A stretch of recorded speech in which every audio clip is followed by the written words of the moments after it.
Hey y'all, Scott here, and I'm on the verge of a little thing I like to call a breakthrough. You see, after I was tasked with doing taste tests on the worst games of all time according to Metacritic, I thought, there must be somebody behind this many games that bad. And after extensively looking through this Sunday's paper, I've narrowed it down to one suspect. Mr. Scoliosis. The world-renowned mastermind himself. Problem is, nobody's ever tracked him down. And I'd have to do that to get down to the bottom of what made these games so bad. My f***ing back. That must be him! Yeah, it turns out those games were bad due to mismanagement, not because of some guy with a curved spine. Yeah, today we're looking at the worst of the worst on Metacritic. Now before we start off, there are two separate lists on Metacritic detailing the worst games out there. One accounts for games with more than 7 reviews and the other doesn't. We're looking at the list that includes games with less than 7, as that means more or lesser quality for me. Also, these aren't comprehensive reviews of these games, just first impressions. Yaris was an Xbox Live Arcade game that was a promotional tie-in with the Toyota Yaris line of cars. It was delisted in 2008, a year after debuting on the market, and for good reasons. It's a racing game with a gun. You shoot MP3 players floating around as you race. I can't play it due to not being available for download anymore, but regardless, excellent way to start things off. 101 in 1 Explosive Megamix. At first glance may seem like a deal and a half. I always make sure to pick up anything marked 101 for 1, so when I saw this after searching for 101 in 1 Explosive Megamix on the Wii Shop channel, I knew I just had to pick it up. And this is one of the worst experiences I've had in quite a while. Which is actually quite nice. This game made me realize that I have a pretty solid life if I'm getting angry at a $7 WiiWare game from 2011. 101 in 1 Explosive Megamix is a port of a DS game of the same name. It's a collection of lazily made mini-games that take advantage of the DS stylus, except now we're on the Wii. This game is already incredibly mediocre if you're playing it with the stylus, but using a Wii remote as a pointer makes this game way more frustrating and difficult. The pointing functionality of the Wii remote just isn't as accurate as a stylus, and with these games being made with stylus play in mind, these feel incredibly awkward and just not fun to control. Like, who wants to play a basketball game on the Wii like this? NRA Varmint Hunter is a hunting game released for Microsoft Windows.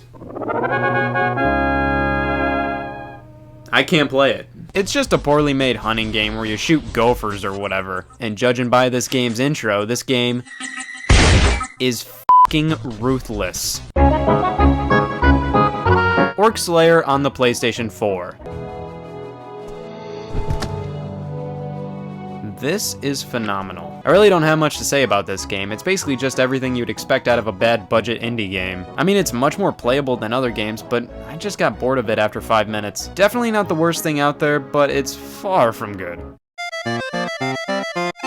The Letter is a Wii U eShop game that failed to reach its funding goal on Indiegogo, but they released it anyway! This is a horror game without the horror. Actually, this game is terrifying when you analyze it all. A beach ball? Spinning on its own? I gotta get out of here! You just have to find specific objects to advance to the next stage. You also find letters scattered across the levels, giving you some crazy lore. The controls are incredibly floaty, and the game never goes in for a scare. You see, it has all the elements of a horror game, but with no climax, no jump scares, no legitimately creepy things. When the game tries to be creepy, it just ends up making you feel bad for it. Here we have a beating heart, and don't worry, the shit in your pants is completely justified. I actually beat this game back in the day for funsies, but when playing it recently, I couldn't bother getting past the second stage. It's actually really easy to get lost and just run around in circles due to how dark it is. Which is pretty sad. This game is around 20 minutes long, and I didn't even really feel like looking up a walkthrough, which you're definitely gonna need. The ending of the game, though, is out of this world. You enter a medical testing facility on the quest to find your father, and you just wait there for a few seconds, and blam blam blam, you're on an island, and it was all a dream. Hey, Twist Nation, do I got a game for you? Ride to Hell Retribution is a game made by dads trying to act cool in front of their angsty sons. It starts off with a cutscene intro / tutorial mixtape where we see a montage of our main character Jake riding his bike, and then flash into a gameplay segment, then flash back to bike riding, then flash back to gameplay. This guy means business. What an intro! After blowing all expectations out of the water, you reconcile with your father. You look like shit, Jake. Thank God this game is self-aware. Now I don't need to comment on how the visuals look like if arthritis could code. We get some good old-fashioned family bonding, and Jake decides he's had enough of just watching a movie's credits.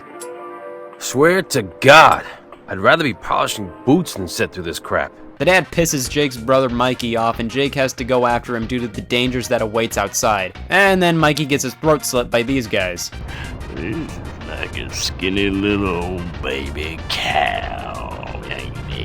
Thanks, what a nice threat. But yeah, your brother dies and a reaction happens. I guess afterwards you seek to avenge your brother's death, I don't know, and drive off, which is a painstakingly long section for what it's worth. No enemies, no purpose for the long length, just get to the destination. You get into a fight, and after a few noogies and raspberries, the guy finally gives you what you want. We then have to find this next guy in a motel, but I end up killing this guy who's fighting with this girl. And immediately, we're rewarded with sick intercourse, clothing and all. After a few noogies and raspberries, we have to catch up to the guy hiding in the motel, and we get another driving section. This game was everything I wanted it to be. It's garbage, but it's definitely something you really should give a try. It deserves a place on this list, but is incredible in almost every other way.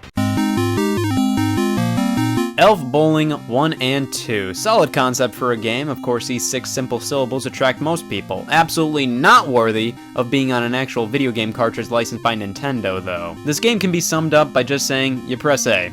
That's all you do. In Elf Bowling 1, you just press A at the right time to bowl in a specific area. And man, this thing is disorienting and just doesn't have good physics. Like, a lot of the time, it just doesn't feel like you should have gotten a gutter ball. Elf Bowling 2 isn't bowling, it's shuffleboard, but with approximately 90% more dwarf ass. You play against your longtime rival Dingle in a battle that goes on far too long. This really shouldn't have made the cut to be released on a cartridge. This is the kind of flash game your uncle emails you. Actually, that's exactly what this game was, and the GBA and Nintendo DS versions were unauthorized ports of the game. Overall, I mean, this game blows, but it's exactly what it says it is. It's Elf Bowling 1 and 2. Unearthed is an episodic game that never made it past episode 1. It originally released back in 2013, and first things first, this game knows how to get the standard Unearthed player excited. Yes! Yes!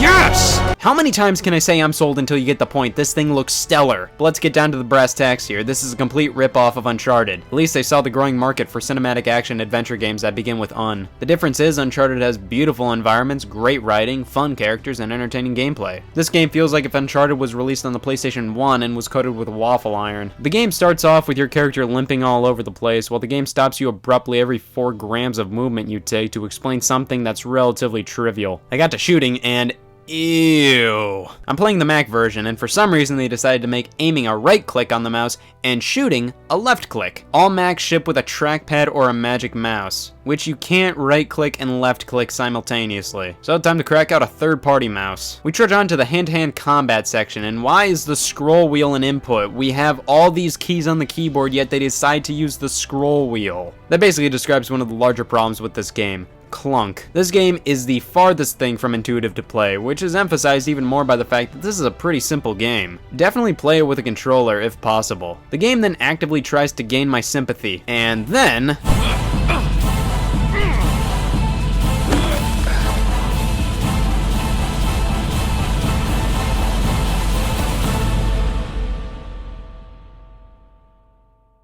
Now, what would you do if you were me? give up. We then get some solid story, and your sister decides to explain your mission right before you do it, instead of, you know, explaining it when she asks you to go out to the desert with her. But whatever, let's finally get to the meat of the game, which is Uncharted, but about 77 pegs worse. Climbing is one of the clunkiest things I've ever controlled in a video game here. In Uncharted, you don't have to think about it. Here, it's an active struggle to move anywhere. I have to find 4 keys to unlock this door, and get this, I did. We then find myself just walking forward, and looks like I need a torch to even move into the darkness. This stuff is so dark, it's blocking me from going forward. I have to sidle across this, and clunk strikes again. This is just embarrassing. I come across a boarded door, and I obviously have to crawl under it. Jesus! After getting to the tomb, the game finds it incredibly integral to stop you dead in your tracks to make sure you listen to this dialogue. I then get to control an RC car to activate pressure points to help me cross some gaps. Clunk strikes again as I accidentally jump off the platform, and I give up. Yeah, this is the epitome of a sour game. Lame visuals, bad voiceover, stock music, clunky controls, a blatant ripoff. Get this thing away from me.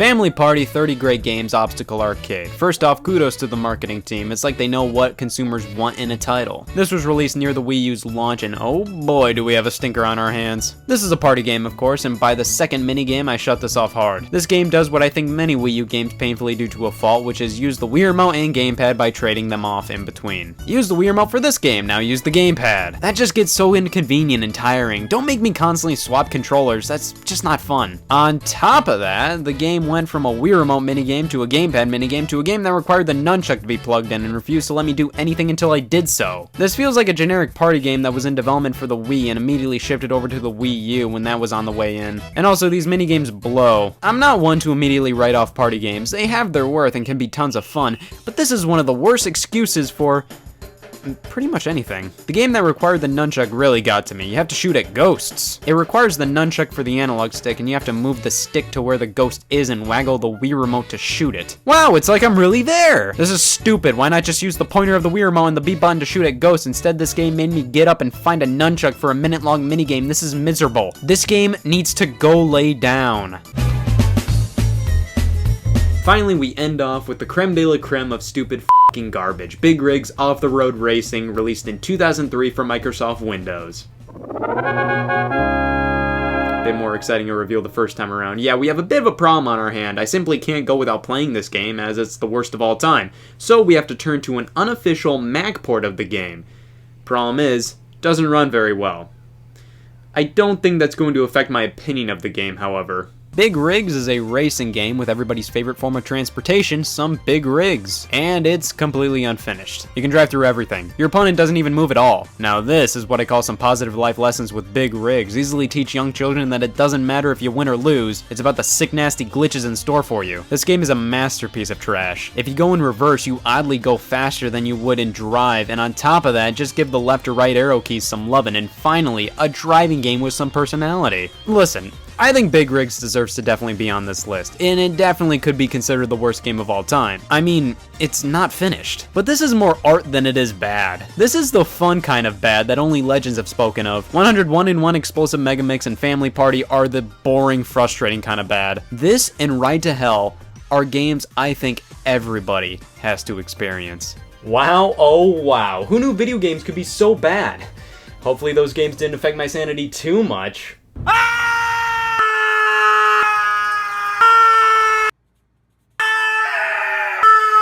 Yeah, those games are pretty bad. Hey y'all, Scott here. Everybody, please welcome my new assistant.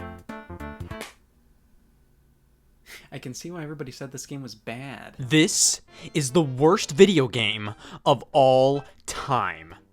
Second to be exact. And man, I played it so much, and I agree. It stunk. It was a horrible gaming experience and waste of my time that I'll never get back. And this entire time I realized I wasn't even playing the game. I was just holding a beehive. Ride to Hell Retribution. It's in the name. This game was released in 2013 for Xbox 360, PlayStation 3, and PC, receiving some of the lowest review scores I've ever seen. I then bought it. It was like $10 on Amazon, brand new.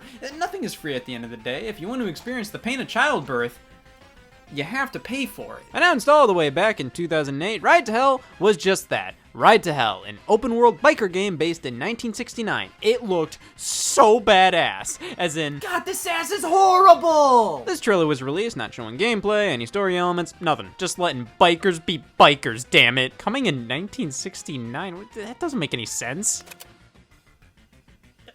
Oh my god! All this trailer did was announce that a game titled Ride to Hell was coming to Xbox 360, PlayStation 3, and PC in 2009, published by Deep Silver and developed by, put a gun to my head, I couldn't pronounce this. You know, Deep Silver is one of those publishers that's been around for a while, but don't move that gun because I still couldn't tell you what they published. They're kind of in that B-grade territory. Less than a Capcom, more than a Game Mill. Yes, World Snooker Championship. Is that a slur? Looking at their back catalog, their most well-known game was definitely Dead Island. Most other popular titles they published since were obtained from other studios after their closure, most notably THQ, to which they ended up publishing Saints Row and the Metro series. These days, Deep Silver has some noteworthy franchises under its belt, but they've never risen above the quality of a mid-tier publisher. They're sort of that company that'll publish a game when no one else will. However, in 2008, I don't think anybody knew this company existed, which brings us to the developer, Eucalyptus. They've done nothing but racing games. Meaning of the fucking minds. Ride to Hell was supposed to be an open world game taking place in the 1960s within California, based all around biker culture, to be co-developed by Deep Silver Vienna. They shut down. Ride to Hell missed its initial 2009 release date, as things were practically radio silent after the initial trailer released.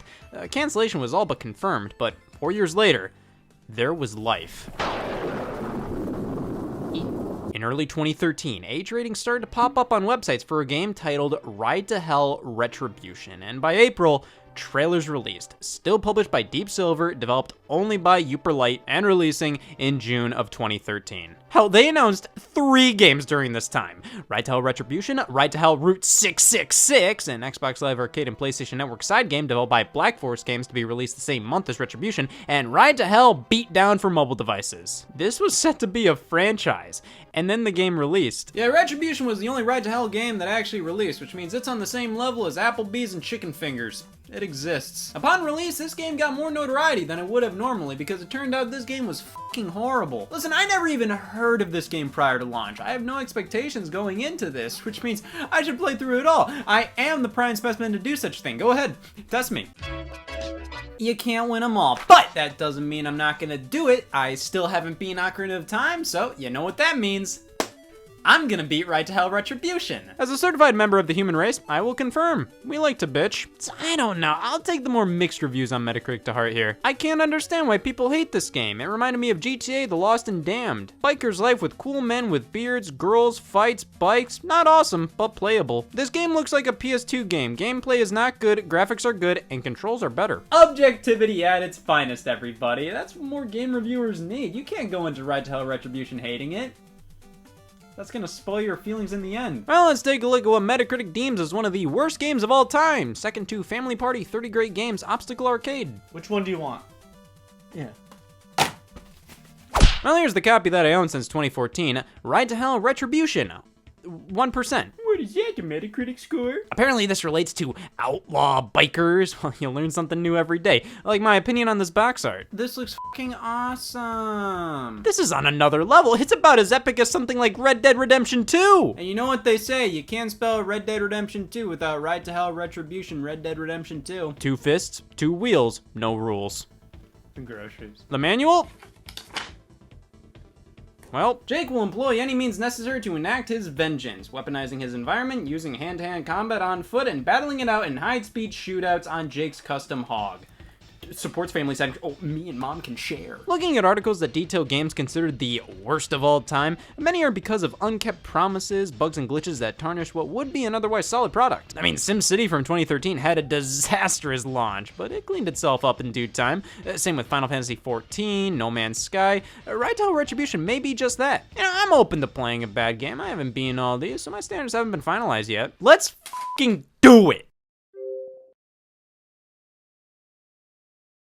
I wonder what the guy who designed this screen's doing right now. The title screen still just says Ride to Hell. I assume Retribution was a last-minute addition to boost sales. Oh. Selecting a new game, we're treated to a Ride to Hell sampler platter. Our hero's riding his motorcycle, and we get flash forwards to events that'll transpire in the future. So, our first bit of gameplay is using a turret. I always wanted to be a biker. Cuts to more cycling, then quick time event punching. Whoa, spoilers! And our hero shoots this guy in the head. The back of the box implies his name is Jake Conway, but for now, I don't know, I'll just call him Nibbles. He jumps a helicopter and that's it! 10 days earlier. Nibbles just got done serving in Vietnam. I think there's only so much deducing I can do here. The year, the army base, the only thing missing is seeing straight up the professional spelling of Nam, Viet. Nibbles is supposedly named Jake Conway, according to in-game text. Agree to disagree. He comes home meeting up with Mac, the uncle. Old high school nickname. He tells Jake he looks like shit. I too have uncles rate my appearance. It's time to meet your baby brother Mikey, but you gotta rest for a bit, so you're hanging out at home watching TV. Swear to God, I'd rather be polishing boots than sit through this crap. Just watching a movie's credits will do that to you. Mikey's not happy he's being treated like a little kid in front of big boy Nibbles. He just wants to see a band tonight, but Mac won't let him, so he runs away, and it's my duty to stop him. Here I have our first mission, chasing after Mikey on her hog. Cool feature is that if you mess up slightly, the game fades to black and starts you back somewhere else. Even cooler feature is that messing up slightly can mean just grazing an obstacle. Like imagine in Mario Kart, if you hit the wall, you get reset on the course as if you fell off it. I'm not even in an inescapable situation here, I just just grazed the wall. We meet up with Mikey, who bitches us out for not sticking up for him. I said I'd take him to see the band. What does he want from me? We have a heart-to-heart with Mikey wearing a Toledo jacket. Well, this game hits home for me already. Toledo, Ohio, stay a while. There's a Burger King down the road. Speaking of burgers, Jake's gonna get Mikey a burger. Finally, somebody had to do it.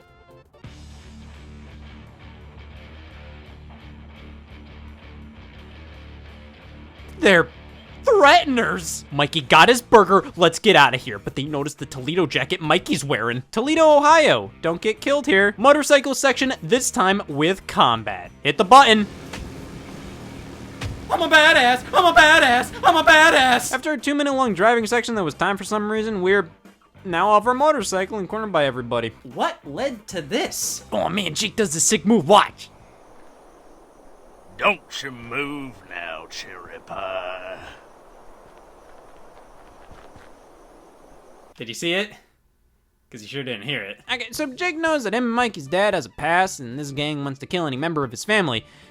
So why does Mikey keep wearing the damn jacket? That made him the target of these people. It's a jacket that has insignia that can easily be identified as their father's, which makes it a danger to wear around these people. Guess who gets their neck slit? So Mikey's dead. Rats! And if you didn't realize that, here's an instant replay in slow motion. Jake gets really upset, but the gang doesn't kill him for some reason, even though Mikey said Toledo Conway was both of their fathers. Toledo, Ohio. Everybody's your dad here. So Jake starts wearing the jacket. Smart move. They love that. And he's off to seek revenge and kill the gang that offed Mikey, the Devil's Hand. We then have another driving section. All right, cool. We haven't had that in a while. You know what? I'm gonna do it.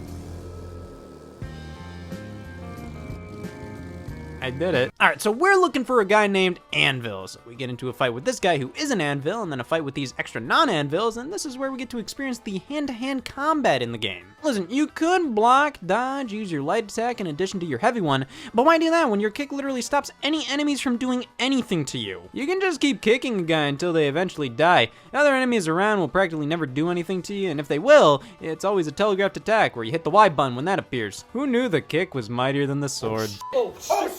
So we get our info out of this guy on where Anvil is before brutally making his neck gush blood. It happens. Ever drink a glass of nails? Off to the big city, we find Anvil's dealer, Carlos, who leads us to these motels. I can see why that Metacritic review said it controls better than the graphics. I mean, on foot's okay. Don't really know how you can mess up a game like this where you can't jump or anything. Heading to the hotel, this girl's getting into a fight with this guy, so I kick the blood out of him, and it cuts immediately to... See, with the speedruns of Ride Retribution, even though skipping the sex cutscenes is 100% beneficial, nobody does it. Yeah, so we get a fully clothed sex scene. This is considered a collectible. And after that, there goes Anvil. Let's get on our bike and chase after him back where we belong. Fight more goons. Oh, hey, ghost bike. Get these guys off and then their bikes crash into something, explode, but the bike's still going. So Anvil is hiding out at this mechanic's place, so we make a sexist comment to the mechanic. That'll get us in. Let's go to our ex-husband's house and kill him. What the hell are you looking? Don't f with the Sons of Anarchy fan. So the mechanic randomly rewards us with unnaked intercourse in a jumpsuit. Impressive. Mac, you there? Jake, what's the situation? I just f***ed a mechanic. We grab some guns from Tyrell, but we have to prove how fearless we are before getting them by beating the piss out of his closest friends. This is why he should trust me. We get our guns and go to the shooting range. Just like any game that has shooting elements, this is our tutorial. Oh my God! This is the stiffest control I've ever experienced in a shooter. It's so sluggish, it's like you're controlling it through water. See, Tyrell fixed you up good. Cannot say the same to you. We're in the hideout. It's completely silent until I open this garage door. Oh, here it is, our first mass murder! See, the tactic I have here is to just go for headshots. It already takes forever to line your gun up with enemies, so you might as well make them count and bite them off in one shot. Of course, you have a dead brother, which means you do have dead brother rage. After walloping on an enemy enough, you can grunt with the B button. Then we have 3 quick time events to do our business. So I traveled throughout this warehouse office thing. I have this effect on chairs, which I mean, hey, say what you will, that's impressive. Sometimes the enemies give you time to figure things out. Sometimes they give you more chairs to play with. Like, come on, they must have known they had funky physics. Why give the biker homicide game a room full of chairs? We are approximately 22 minutes into this level and nothing's changed. I met these big guys with the hockey mask. They're tougher and have stronger guns, which makes me ask, why give the big dudes stronger guns and facial protection and the smaller guys weak guns and no protection? These guys are a pain. Like, did you know fat guys take twice as many shotgun shells to go down? So we get to Anvil and chase him out. Wait, you He's out of my range. Act like you did shit. Chase Anvil on the road, we have the gun while Mag drives. It's almost impossible to be accurate here as the shooting controls are so stiff and your target is constantly moving, with you also constantly moving, and on top of that, you have to make sure Mac doesn't die. I try shooting at this guy, but I can't get the cursor on him properly.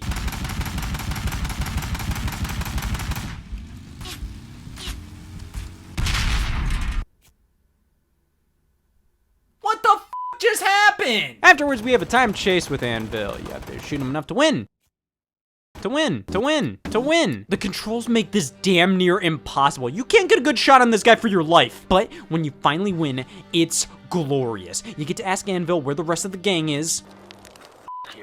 Did he say f y'all or f all? Jake kills Anvil before he gives concrete answers. Jake, what the hell happened? What the hell happened?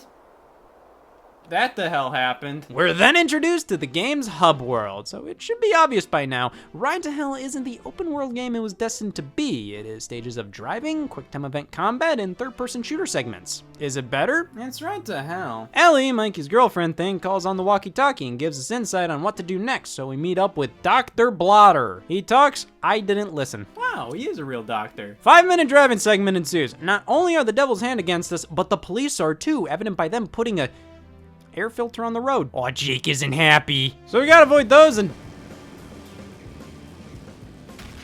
whatever the f that was. Oh man, I ran into a car which fades us to black and sends me back a little bit. I'm sorry? So Dr. Blotter told us to go to this bar to find Colt. So we have a new driving segment, but this time we can use our gun and it enters this dumbass slow motion section where it wants you to shoot the enemies, but it stays in slow motion even after you kill them for an extended amount of time. I don't know what that was from. Make it to the bar and Jake says how these guys are showing disrespect towards this woman. Like he's much better. Come up. All right, so we win the fight and oh god damn it. This girl just said she had a man before this. Why was her immediate reaction to a named Nibbles killing lumberjacks to have sex on a pool table? So her boyfriend is cold and she lets us in on where he's at. So we show up to his ranch and decide we're gonna steal a tanker truck across the street. We've already killed so many people.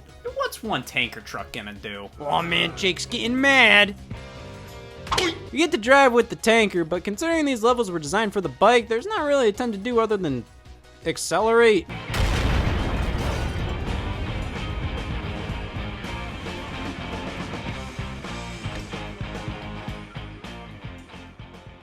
Oh no! That guy! Now it's a combat section. I gotta traverse this area to get somewhere, I don't know. I apparently need to shoot this fuse box here. Should've shot the fuse box. Some explosion happens, we're at the ranch. Kill everybody at the ranch. Oh, come on, there's another sex scene, and it's the exact same as the first one! Sonic Adventure. All right, kill that guy, and wait, this isn't real? we find Colt, and Jake takes a bite out of the air. Arr. We shoot a gas tank to explode, but Colt escapes, so we escape too. But we have to figure out where Colt went, so we force one of his henchmen to spill it while burning alive. Where is he? Airplane 73. Got to protect the stock. God damn it, man. Give me the water. Colt told him all of that while he was running away? While he was on fire? So now we're here looking for Colt. It's the exact same goddamn thing we did last stage. Move forward, kill 10 enemies. Move forward, kill 10 enemies. Sometimes they have guns, sometimes they don't. Move forward, this stage took me an hour to get through, and the only challenge came from the jackass shooting controls. Other than that, it's just the same shit. Over and over and over again. We reach this guy who's shooting at me non-stop with a turret on top of 15 enemies, all with guns shooting at me. What do you want me to do? Look how quickly my health goes down here, and I'm not even fully in the open or anything. It's just a game of fucking peekaboo of when to shoot and I'm dead. Maybe I'll go over to the left and hide behind this cover and shoot the guy. Nope. Here. No. Here. No! Oh good, the same 20-second long loading screen again. I love this thing. That's why I die a lot. I guess I was focusing too much on the other enemies, as just shooting at Colt is enough to at the very least get a cutscene. He's not dead, so we have to deal with all 30 enemies here. Get all the way up to the airplane with this whole ass football field of space between you and the dozen enemies with guns and no cover for you to take, but they have some, that's what I thought! Oh, and when I respawn after death here, it doesn't start me after I shot Colt enough to get him to retreat into the plane more with that cutscene. No, it starts me at the very beginning of the Colt encounter. Okay, I'll try harder this time, son of a bitch! Damn it! Damn it! Damn it! Oh my god, I was shooting at Colt that entire time? Oh, this is from the opening cutscene. We get to control it. Look how I get to pull the triggers. That was all me. On to our next target of the devil's hand, Meat Hook. Get the f off me. Shut up, old man. No! So I saved this old man, and he says Meat Hook is boxing tonight, and he'd be glad to take me, but I have to race him first. My brother died. Maybe if I beat him in a race, I'll stand a chance in the ring. Dude, I just saved your life. Just drive me to a boxing match. Why do I have to do this? Whatever. All right, let me power slide beneath this. Wait, why is it resetting me? I cleared that. I'm 3 hours in. We take Farley to the ring. He gets us entered and we go up against opponents, and lots of them, including Meat Hook at the very end. I keep tapping the X button and kick everybody to death. This was the entire stage. Right when Meat Hook was about to tell Jake why they're out to kill his family, Greasy Steve stabs him and runs away. Greasy Steve, what's next? Dr. Bowel? Well, Greasy Steve is our next target. We gotta chase him for info, but he's just so greasy. He throws dynamite, we lose him. Greasy Steve's girlfriend asks us to take her to a band playing that night, and she'll tell us where to find him.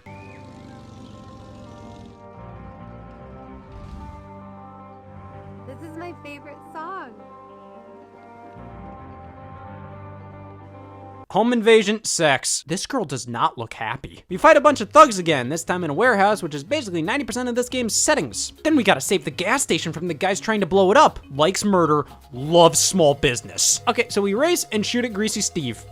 You know, Steve, you put yourself into these situations. Okay, why do you have to race? You have guns, you have knives. You can kill Jake Conway right there, but instead you decide it's more effective to kill a team member because they were about to tell Jake Conway why they were gonna kill him, rather than just killing Jake Conway right there. So, no, I'm sorry, I can't get behind Greasy Steve. All right, we have new leads from Greasy Steve. That doesn't stop Jake from killing him with dynamite.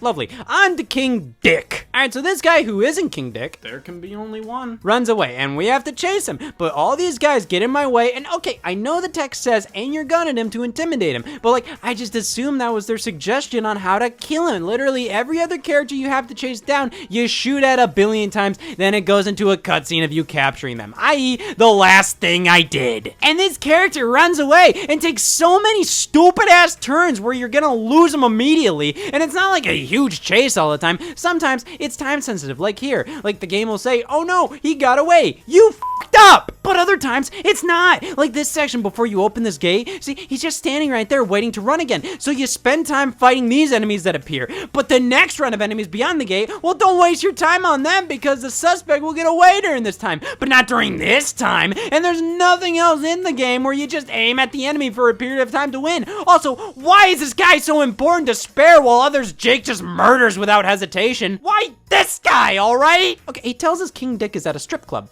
Strip club? Yes, uh-huh.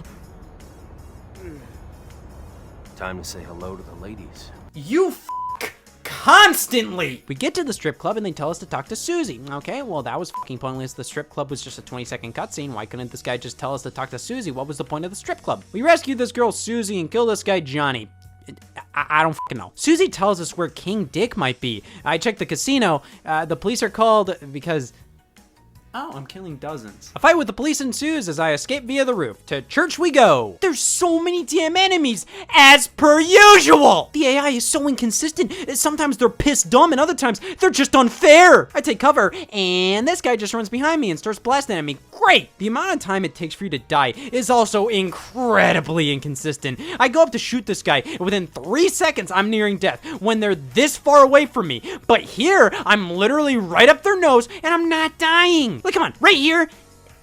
That seems like a little quick, doesn't it? These hockey mask guys are a bitch. They take forever to take down with bullets. You have to land like 20 headshots on them. And even then, these spaghetti head start wiggling out. It's the same shit over and over. You just keep running up, 10 enemies pop out, and they just keep coming. I'm 7 hours into this game and 40 minutes deep into just this segment of running up to the church, and I gotta be honest, I'm starting to not like this game. But I finally made it to the church where King Dick resides. I'm so happy. My thoughts exactly. He seems pretty happy with himself for deciding on the church to do his business in and forbids anybody on revealing the location or else will cut off their fingers. Yeah, the countless people surrounded with weapons and huge gang signs spray painted on the door to a church, yeah, that won't draw any attention to it, no, not at all.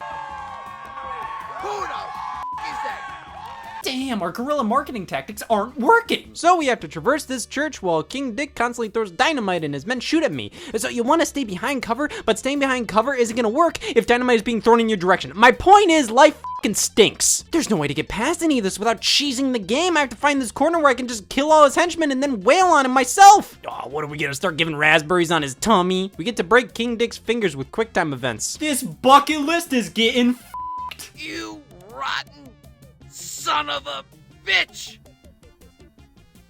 That isn't an insult directed towards me, per se. Well, we get to drown him via QuickTime events, too. Take your time. Next mission, Young Love. 666 comes up and starts heckling Jake. You know what kind of mess you're in? Kill him, kill him, kill him, kill him, kill him, kill him. Matt comes out and shoots at him, but then they all come back and start shooting at his garage. Why shoot the garage? Jake's right there. You're outnumbering him. One guy. Can just shoot him right there. One guy. All it takes is one guy. But no, guess how many enemies you have to kill in this section defending the garage? 38! But they're just trying to destroy the garage for some reason, because they'd rather act like this rather than get work done. I should be killing you right now, but instead I'm gonna tell everybody you have hemorrhoids first. But who gives a shit when we have lumberjack communication? Please helping me.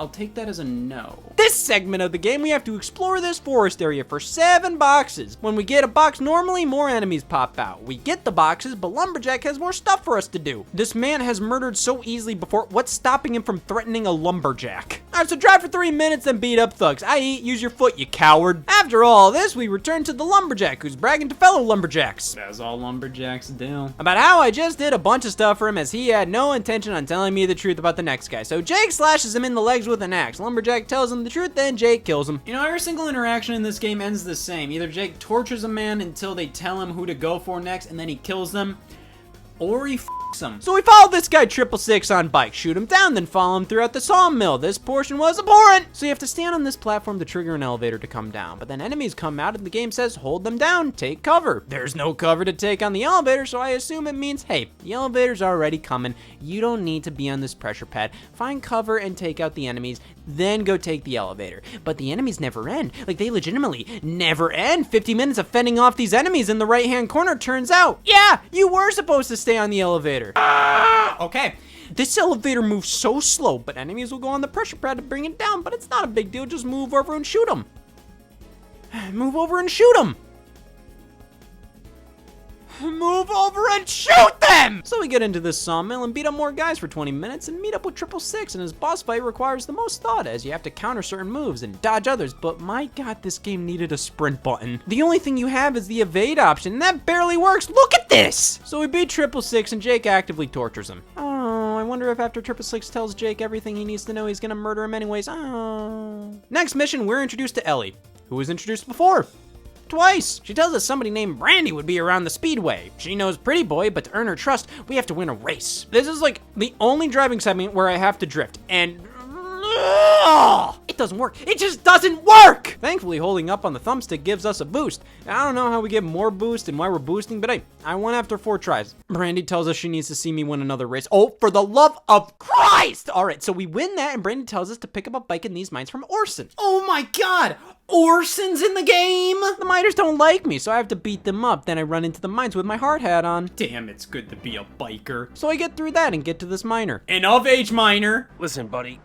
I'm not here to kill you. What was I doing for the past 40 minutes? So Orson lives next to a graveyard. We stop by and see some guys defacing Mikey's grave. Oh, does that mean I have to fight them? And then more come, and then more come, and the final wave has dynamite that they throw at me that I can't easily avoid, and even if I do, I still get into the slow-mo mode, and then the other enemies can use that as an excuse to shoot me? You bet! Alright, well, let me reload and try again.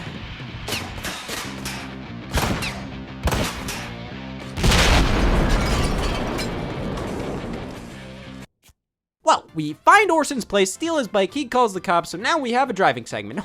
Looks like I have to make this jump.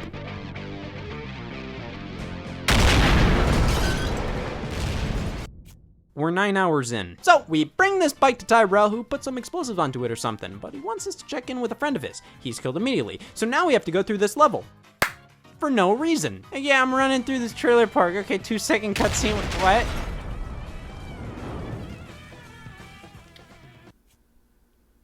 You ever have a bad game make you feel like an idiot? Like, literally everybody else during that section knew exactly what to do there. Except me, apparently! So we get back. Tell Tyrell his guy died. Oops, I don't know. We get the bike with explosives, give it to Brandy, then follow her with Max. So I assume we're gonna wait until Pretty Boy and Brandy go for a ride on it themselves, or at least wait until Pretty Boy goes outside to take a look at the bike to detonate it. No, just blow it up to bring attention to yourself so you can kill all of his men.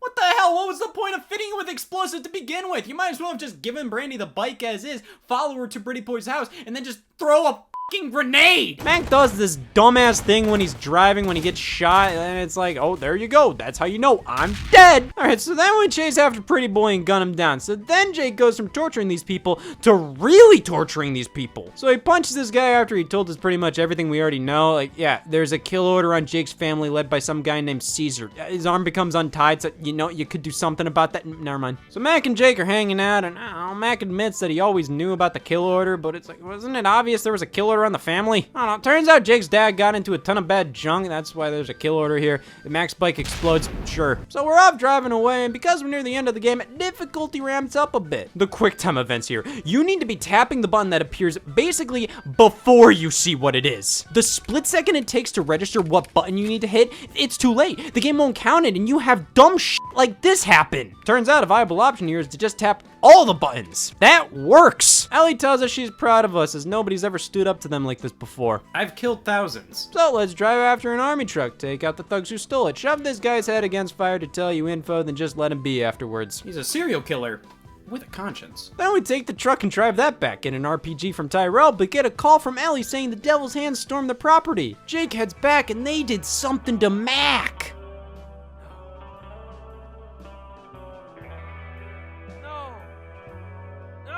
Well, at least they told him where to go. So we show up here and we get a 7-minute long cutscene of plot exposition where it turns out Ellie is the daughter of Caesar! Oh my god. Who's Ellie again? So she was Mikey's friend, or girlfriend or something, but she doesn't like Caesar, and Jake's dad was not cool with Caesar, so that's why he's running this whole thing. Sure. Our final section of the game! We have to fight off against these enemies, some with RPGs as well. You know, I truly realized how horrible the weapon management in this game is. Half the time, I have no idea where any of mine are. Up on the D-pad grabs the one on your back, left and right cycles through the rest, but it's so unorganized. You have all these enemies coming out to get you, with one using an RPG, and the amount of times it takes for you to die is either fucking endless or instantaneous. Like, really? Really?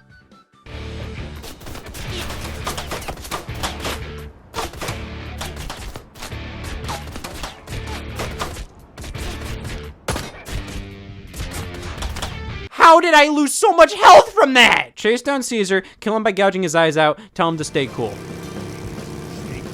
I'm done! I'm fucking done!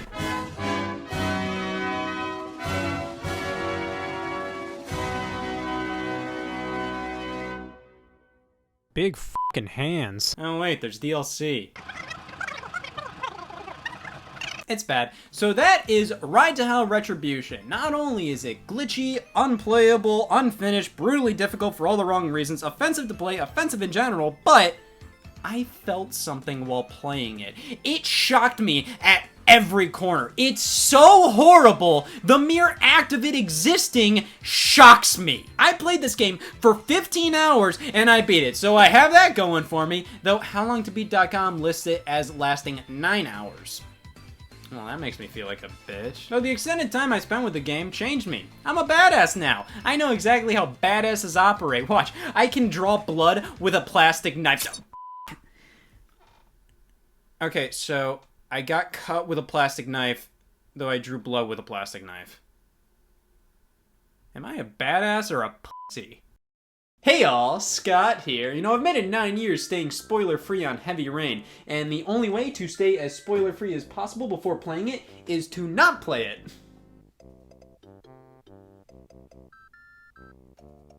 Christ, I'm only human! Want to see something that'll make any middle-aged retro gamer who says games were better back in the day wince?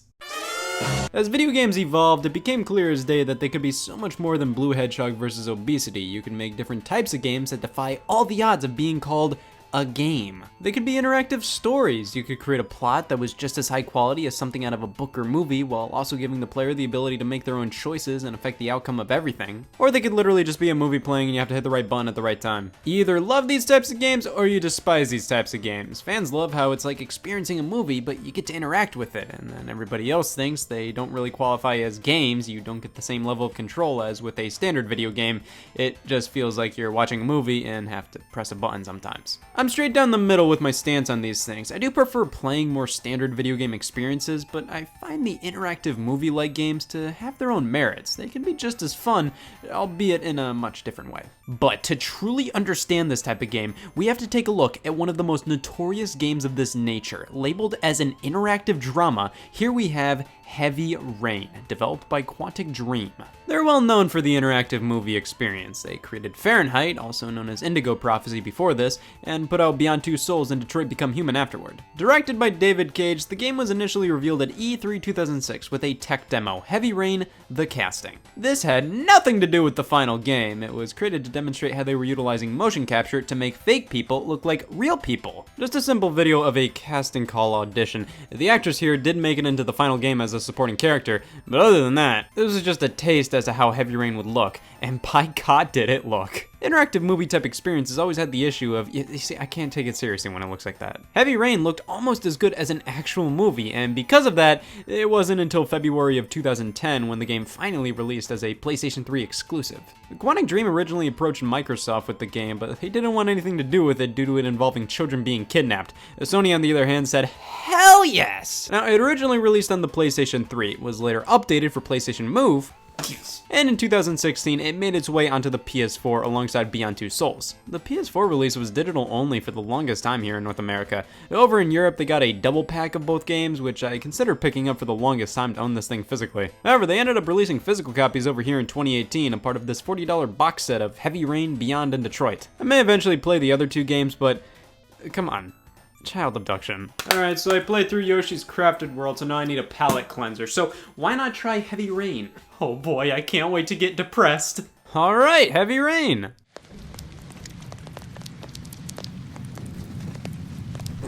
We open on a naked man in bed. Ladies and gentlemen, this is Ethan Mars, and we're gonna be controlling him in this adventure. Okay, we have to use the right stick to do whatever the game feels like telling us to do, and to move around the environment, we have to hold the right trigger while moving the left stick, and to interact with objects, we use the right stick when prompts come up. I have been waiting so long to finally use this banner. So I physically force Ethan to have no shame and to look at his bird. Nothing screams bird looking more than flicking down the right stick. I can explore the house a bit. Here's Ethan's kid's room. Looks like I can attempt some juggling. Wouldn't it be hilarious to see him mess it up?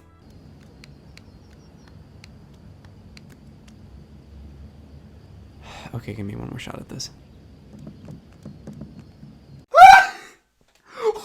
Jackass! Moving into the bathroom, it becomes apparent that we not only have to use the right stick and buttons for random actions, but we have to shake the controller as well. I knew all those years of playing were worth something. Various things in the environment in Heavy Rain are completely superfluous to the story. You don't have to interact with lots of this stuff. For example, you can look at yourself in the mirror just to make Ethan look like a smug son of a bitch and very little else. It's shower time and we see some form of nudity. Yeah, this is all starting to make sense. So Ethan gets all dressed up and it's time to wait for his wife and kids to get back home. I just stared at the door while I waited. Now they're here, and now the wife is asking me to grab some plates out of the living room cupboard.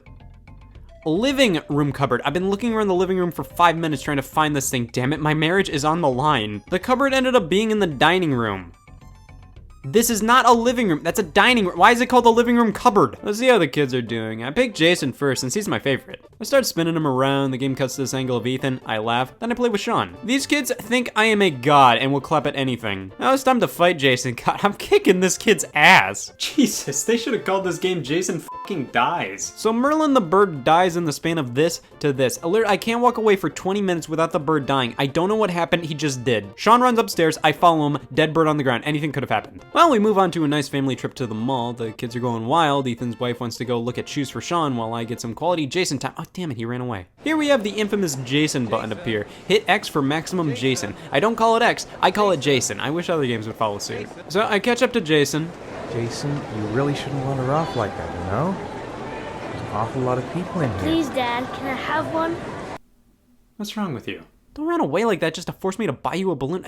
Damn it, he did it again. Everybody in this mall is gonna know how loud I can truly say Jason, but seriously, where'd he go? Oh my god, this crowd is ridiculous. I'm never gonna find it.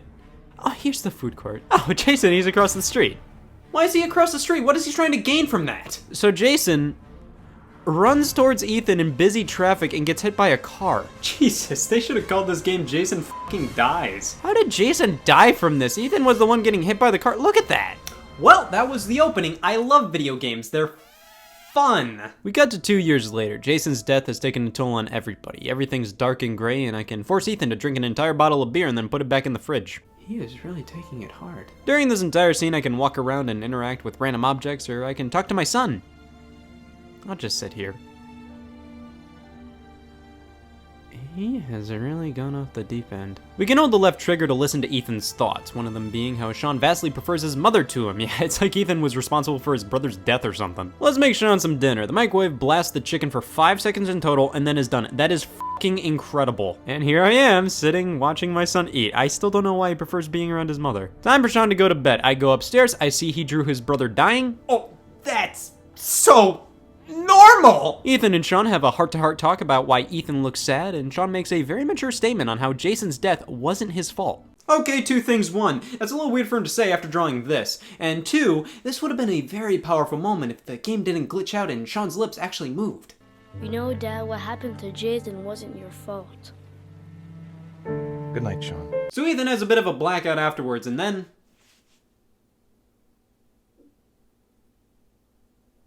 Who the f*** is that? It's the bumbling detective Scott Shelby. We're playing as him now as he visits a mother of one of the victims of the infamous origami killer. A murderer who kidnaps children and drowns them in rainwater, an idea Sony just couldn't get enough of. The mother we're visiting is Lauren, and we have to trick her into telling us about her dead son. She doesn't budge. Shelby has an asthma attack. This guy comes to beat up Lauren, but he gets Shelby'd. God bless Scott Shelby. Now on to Norm, a third playable character. Norman Jaden is an FBI agent and a great one at that. He may require a bit of drug snorting, but hey, I mean, he has these cool glasses that reveal all these fingerprints and things. Great stuff. Pretty much after every scene with Norman, he has to take a hit of whatever the hell this thing is. He's not addicted. He just does it every day. I have to bob my head back and forth to look at different things here, but instead I like making Norman go, no. Back to Ethan. He's at a psychiatrist and is told he is not responsible for Jason's death. Sure. At the park with Sean now, and it is my mission to have this kid like me more than his mom. You know what that means? It's time to whip out the secret weapon. Take out the boomerang, he'll eat that up. Now that is one happy kid. Ethan, you finally did it. Okay, we're back to sitting on the bench and not talking. And then we're back to having fun, man. Things are finally starting to look up. Ethan and Sean are having a good time, and then Sean just has to bring up his dead brother. We were so close. We were so close! Sean goes on the carousel, and Ethan blacks out again. I play a minigame for Mario and Sonic at the Olympics. Ethan comes back to reality and realizes Sean has gone missing. Now it's time for Norm again. He has to wait at the police station, so he decides to whip out his fancy FBI glasses and plays with a ball. It's good to know the FBI allocates their budget well. We get our own office, and the FBI glasses transport us into a forest to do research. Well, if you were developing FBI glasses, you'd include that feature too. After Norm needs a flavor seizure in his nose, it immediately pans over to Ethan at the police station, telling them everything he knows about his missing child. His ex-wife comes in and immediately blames him for Jason's death and Sean going missing. Okay, that wasn't helping the matter at hand and only made Ethan's mental state worse. Scott Shelby is back in the building, everybody! He questions this cashier as he's yet another one of the parents of a victim of the origami killer. Can I help you, sir? That's Mr. Sir to you. My son is dead, Mr. Shelby. Oh, that's a good place to leave it. I'm just looking around the store and then, uh-oh, robbery! I have to go through a bunch of different things to say to the gunman. I ended up having to talk names with him. My name's Scott. What about you? What's your name? Let's go around the class and introduce ourselves with one fun fact. The gunman gets Shelby'd and in return the cashier gives us a box. Thanks. No, it's a box the origami killer sent him. Well, that's our cue to leave, and the whole game could have ended here. But now we have to play as our fourth main character, Madison. She can't sleep, various men break into her house, it was all a bad dream. That's about it. Now, you can take a shower in this scene, so there is nudity involved. And not just any nudity. Pointless nudity. Going back to Ethan, he receives a mysterious letter in the mail alongside a locker ticket. He's really thinking this one through. Ethan has another blackout. This time he's around all these people and can kill them with just one touch. There's probably something symbolic about this, but I like touching as many people as I could. That was pretty fun. All right, we're back in reality. It's a good thing I have subtitles on. Ethan receives a box from the Origami Killer. He gets back to a motel and will open up the box for the first time. This is a big moment in the game, and yes, you can piss before it. It's obvious Ethan must complete various trials set up by the Origami Killer to get just the slightest bit of information about his son's whereabouts. Norm time, we're discussing what we know about the Origami Killer. Not much, but he drowns his victims in rainwater, and only when it rains a certain amount. We'll meet with a meteorologist, tell him to stop the rain. Norm and the chief of police go to this one guy's house. He's a nutcase, and I shoot him because he's getting hostile. Not sure if that was the best decision I could have made there. Ethan goes to the first trial given to him by the Origami Killer and has to drive against traffic for a period of time, and the madman actually does it. The car does blow up, but we get some clues to Sean's location. Madison goes to stay at a motel and runs into old Ethan Mars after playing a quick game of red light, green light.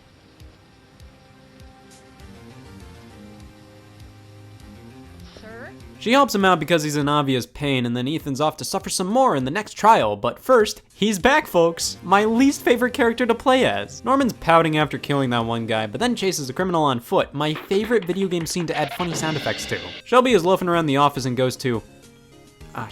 one of those big white boxes. They keep food cold. Oh yeah, the fridges. Lauren comes back and we have ourselves a new partner in crime. We head to a party to question this guy watching cartoons. This guy goes on about how he is in fact the Origami Killer, snaps his goons to take care of Shelby, they get Shelby'd. And now Ethan arrives at the power plant for his next trial. I never knew how much I wanted a Heavy Rain 2D platformer until now. It looks like I have to crawl on this broken glass. This was a bad day to wear cargo shorts. After the long period of glass crawling, now Ethan has to weave his way through all this electricity. This is one of the most unique aspects of Heavy Rain's gameplay, how it forces you to hold down various buttons, and some of the button combinations you have to do are really awkward, which makes the scene much more tense. Alright, I praised Heavy Rain, and that should do it for today. So after that, we have more clues to the address of your missing child's location. Yes, I love riddles. Madison notices Ethan lying in bed and decides to help him out. Cause she's just such a great person. Even after noticing the origami figures on his desk, which could imply he is in fact the Origami Killer, she still helps him out. Cause she's just such a great person. Now it turns out that Ethan's ex-wife is telling the police she thinks Ethan's acting weird. Well, no sh**. One son's dead, the other's been kidnapped. She's saying how, since he's acting weird, he may be the Origami Killer. Shelby visits this guy's father and is just like, is he the killer? Is he? And now Ethan. His next trial is to cut off one of his fingers. That! Ethan doesn't cut off one of his fingers and leaves. Madison follows Ethan, and just as he's leaving, the police are outside ready to arrest him. Madison helps Ethan escape. Cause she's just such a great person. But Ethan gets arrested, he gets questioned, but doesn't budge. I don't even remember if there was a rule that he can't tell anybody what the Origami Killer was telling him to do. But even then, I feel like if he gave all the information he has to the police, they'd be able to find Sean without Ethan potentially cutting off his finger, but you know, whatever. Beardy's confident that Ethan is the killer, but Norm isn't. He even goes into a simulation to play piano badly, telling his virtual butler all his problems. Norm lets Ethan escape because he's confident that Ethan's telling the truth when he says he's the only one who can save his son. Shelby visits a typewriter salesman because the Origami Killer used a typewriter to type his letters. They really have nothing better to do. But the Origami Killer kills the typewriter salesman because they were snooping too much. On the way home, I have to come up with a response to Lauren. This one. You're gonna be a good girl, you're gonna go home and let me get on with my investigation. What the hell was that? Ethan has to kill a man for his next trial. Now, because I skipped out on the last one, I guess I have to. Madison does some investigating on her own, going to this one guy's house who knocks her out and tries to operate on her. Never trust a man with a Hawaiian shirt. Lauren comes up with an idea, cross-checking everybody who had a typewriter fixed and who subscribed to origami magazines. And they come across the name John Shepard, a kid who died years ago. It's revealed John Shepard died by drowning. We play as his brother in this flashback sequence. Maybe the brother turned out to be the killer and was using John's name all these years. Alright, we're gonna have to speed run the ending. Madison goes to this club to question this guy renting apartments from this freak. Norm goes to the same club but comes after the Origami Killer came to kill this guy because he was talking too much. Norm gets into a scuffle with the guy, but he escapes. I feel like there was probably a way to get more information from that. Maybe some security cameras. Madison goes back to the motel to find Ethan. He says how he had to kill a man and they bone. What? Ethan finds out Madison's a journalist who was only talking to him for a story. He forgives her. Ethan runs away from the police. Shelby and Lauren get disposed of by that one guy's dad. Shelby swims, Lauren dies, and he seeks revenge by storming into the guy's home and killing every single security guard. He does save him from having a heart attack at the end though. He has a heart of gold. Madison talks to the mom of John Shepard, and though she has Alzheimer's, she gets her to remember her other son's name. Now Ethan's at his final trial. He has to drink poison and will only have 1 hour before he dies, so he has to rush to his son with the final address. Okay, I better get a trophy for this. Norm does more investigating, and it turns out the origami killer and John Shepard's son this entire time was Scott Shelby. He can't be the killer, he has asthma! He poses as a private detective and talks to the families of the victims to gather all the evidence he can to dispose of it. I've heard much worse evil schemes. Madison enters Shelby's place and is locked into his vault as he burns it to the ground. Madison enters the fridge as the place gets nuked, calls Norm to tell him the killer was Scott. I didn't even know she had his number. Ethan makes it to save Sean and Shelby gets normed. I save Sean and Shelby falls into this thing. Everybody has a happy ending in my playthrough. Ethan and Madison get together, Scott Shelby is totally dead, Norm gives up pixie sticks and is on a talk show. Oh, and the poison Ethan drank apparently just wasn't poison and he lived. And that was Heavy Rain. Now, everybody's playthrough is a bit different with this game. The game doesn't just end if a certain character dies or you make a bad decision or whatever. I think I got one of the better overall endings. Sure, Lauren died, but to answer the question, did I like Heavy Rain? I have no idea. Did I enjoy my time with this game? Yes. Did I enjoy it for the reasons David Cage wanted me to enjoy? Oh god, no. I would love to take this game seriously. But it's just too damn silly. How did Jason die from this? Why is Sean so happy in my ending? This is him after not only his brother dying, but him being tortured for days on end. He was way more depressed before being kidnapped. Wouldn't this scar him even more? Why was Ethan escaping from the police station so easy? He is literally the main suspect of the biggest crime going on at the moment. And how come nobody ever asks how he escaped? Norm gets off the hook. How did Shelby lay out all this broken glass for Ethan to crawl through? The man's the size of a small house and the glass goes in multiple directions in this tiny tunnel. If Scott Shelby was trying to keep the police off his ass by destroying any and all evidence of his murders, why would he crash his car into this guy's house and kill all these security guards just to tell this guy to back off? Also, he's just now starting to collect evidence years after he murdered those kids? Why didn't the parents give the evidence to the police when the murders actually happened? I enjoyed my time with this game because it was never boring to me. It was always entertaining and I did like the twist. But the story as a whole wasn't that great. Most of the characters I hated. I thought Ethan was kind of dumb, his wife was absolutely insufferable. Madison was okay, but I felt you could have taken her out of the story and it would have been the same. I found Norman boring and it breaks my heart that my favorite character ended up being the killer. As a movie-like video game, I think the plot being able to branch off in multiple different directions makes it pretty okay for a video game story in 2010. But here's the thing. As a video game, this ain't that great. As a movie, this is garbage. However, I think it works well enough as an interactive drama. Well, my obsession with Heavy Rain's lame characters has really taken a toll on my life these past few days. I have not cleaned my kitchen in days. I'll leave it like that. See, leaving garbage on a floor is a smart way to know if you have rats in the house. I'll know if I have rats if the garbage gets eaten. Hey y'all, Scott here. Valentine's Day? I'm ready. I've had the exact same holiday tradition since 2003, a bottle of wine and body spray. Now that I'm 22, I'm looking to spice things up a bit. That's right, I'm gonna successfully get laid with a Wii game, which oddly enough, it's harder than I thought. This right here is the Nintendo Wii. It had a little something for everybody. Everybody. Because of the varied audience the Wii captured, we got pretty much every type of game you could possibly imagine on this console. Fortune Street and the rest of them. I mean, the Wii had mature first-person shooters, exercise games, dancing games, platformers, role-playing games, games, Sonic. Wii Dare by Ubisoft. I heard about this game in 2011. God, that was the year of horny Wii games. The trailer for the game appeared online and it was full of What? And how much? Oh, spank with the Wii remote. I'm sure a lot of Wii developers said, damn it, why didn't we think of that? So Wii Dare is a sexy couples game. There's so much to it. You nudge the Wii remote with your face, you spank the Wii remote with your hand. It's flirty fun for all. For all. I mean, it's for players 12 and up, really, anybody from that age forward. Well, I never hear anybody talk about this game. I remember people talking about it when the trailer originally dropped, but ever since, nothing.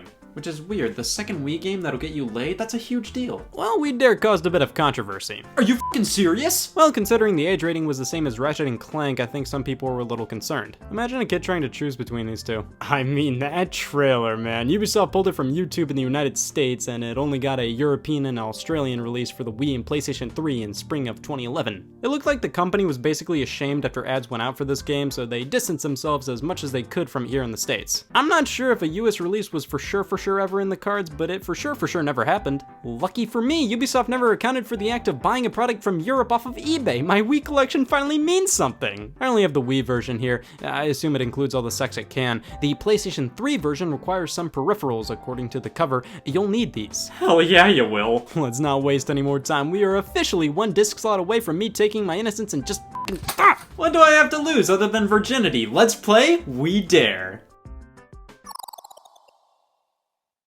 Why? Well, the Wii is region locked. You can only play PAL games on PAL consoles. Now, of course, I suppose you can mod a Wii and find some way to disable the region lock, but I never took into account that I'm a fucking idiot, so instead I bought a European Wii U off of eBay. Now, while we wait for that to show up, we can look at the box more. So We Dare, obviously they were playing off of the Wii name, but only Nintendo can use that in titles, so Ubisoft changed the spelling and we're all good. Wasn't the first Wii game to do this either. We ski, we love golf, everything these games did was building up to this moment. Peggy 12, huh? Yeah, this was a bit of a controversial rating, especially when the trailer implied sex, but I suppose the game itself isn't too bad. You can imply sex all you want, We Dare, but as long as your game doesn't say fuck, we have to let the kids play. Looking at the screenshots, it looks like it's just a sexy WarioWare.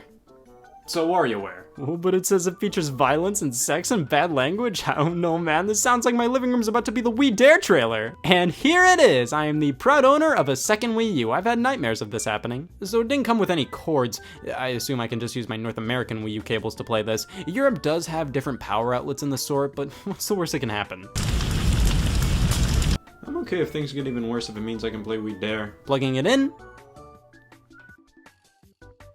Oh, thank God. The PAL Wii U, fully functioning. My hormones? Fully functioning. Who knew ecstasy had to load?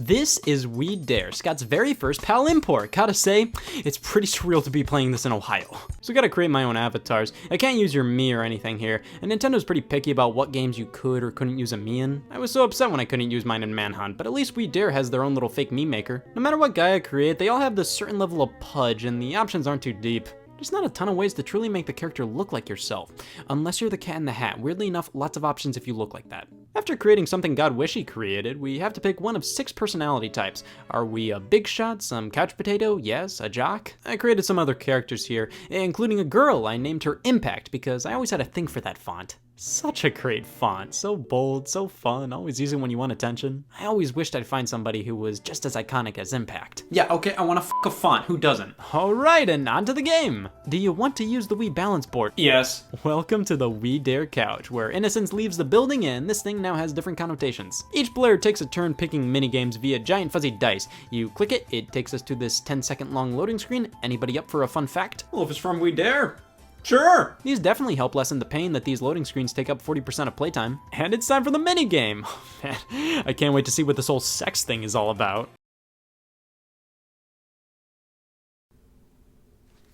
Did I miss a page? So this is a dancing game. I don't know what it wants you to do other than sort of shake your Wii remote around a bunch because there's no on-screen instructions. They just tell you to mimic your character on screen. You just try to do what your character does, but doing that doesn't really work. Just shaking the Wii remote over and over again does the trick. There are a lot of these dancing games where you just mimic your character's movements. You may ask, why not just do a Just Dance format where they tell you what moves to perform when? Ubisoft makes both games after all, and great question, We Dare fans. See, they do have minigames in here that are like Just Dance.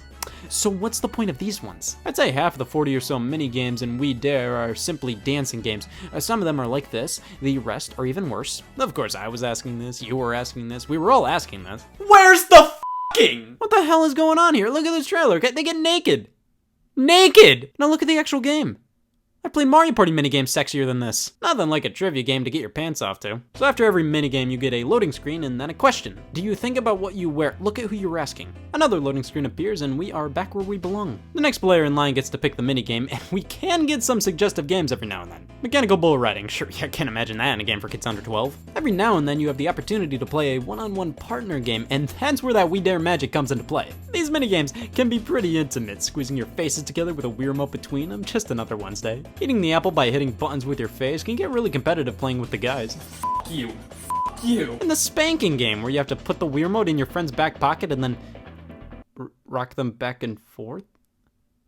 Where's the spanking game? That was 20% of why I bought it. But thankfully, the stripping minigame is still here. That was 40%. Gotta stand on the Wii balance board. It'll weigh you, and you have to take off as many clothes as you can, and it'll detect if you did or not, because technically, you're supposed to weigh less. I have a workaround though. Hold melon before, put it away after, easy high score. Got an entire cupboard for my Wii Dare accessories. Now, I'll give Wii Dare this. Some of the minigames are kinda clever. Some of them you have to be blindfolded and your partner will tell you what to do on screen. There's a charades minigame where the word you have to act out is told to you via the Wii remote speaker, and if you're feeling particularly groovy, 60 out of the 40 minigames are dancing based. And 10% of the game does live up to the flirty fun for all tagline. I mean, the loading screens can be pretty kinky. But most of this game is just a simple Wii minigame collection. It would actually be an alright one if the loading screens weren't so abundant. Seriously, you pick a minigame, it loads, game plays for either 20 seconds or like 3 minutes, minigame ends, loads, asks a pointless question, loads again, repeat. See, just because I'm horny doesn't mean I can't fairly critique a game. The controls are extremely hit or miss, and for a game with this cover, this trailer, and this minigame, the rest of it is extremely tame. It has slightly suggestive minigame descriptions and loading screens, like 3 minigames that can be considered risque.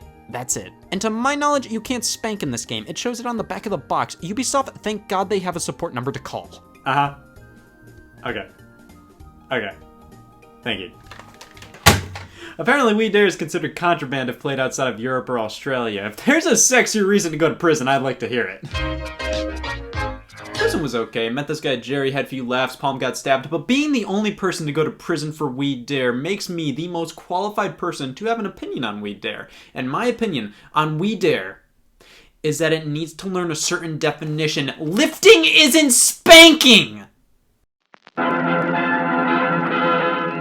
Hey all, Scott here, and say, have you ever been in a pickle like this? Fellas, I am so horny! Well, do I have a bee's knee for you, so pop on your Zoom soon and get ready to see a whole lot more than games, because we'll be taking a look at the guy game for your local Xbox entertainment system. Finally, a picture show for all of us with icy mint. We're all definitely a bit hotsy-totsy. Let's get a wiggle on and play the game. Where the fuck are the guys? The Guy Game, America's favorite pastime, was released in 2004 for the original Xbox, PlayStation 2, and PC. It's a trivia game with a hearty dose of areola on the side. Apparently during spring break, there are girls, and they like to go wild, and the fine gentlemen over at Top Heavy Studios wanted to capitalize on that. They set up shop at South Padre Island during spring break and filmed the host Matt Sadler asking girls random trivia questions. If they get it right, hooray for them, and if they get it wrong... Anywho, that doesn't really do the whole game justice, so let's just take it for a spin. On the main menu, first off, have to issue an apology to everybody out there. Sorry, the Guy Game is trademarked. I don't know about you, but my next 5-year plans are ruined. Let's meet the babes first, and here we have a little bio of some characters in the Guy Game canon. Zoe wishes to be able to jog without pain. Major props to the Guy Game for hiring an amputee. And Mandy apparently despise interior decorating. Let's check out additional stuff, and stuff is right. Here we have pictures on location while filming, and yeah, that looks about right. These feel like pictures you find on a Kodak lost at sea. We even have the option to see some behind-the-scenes shots, which is great. I constantly ask myself, just how did they do this weekly every time I play? Enough chitter-chatter.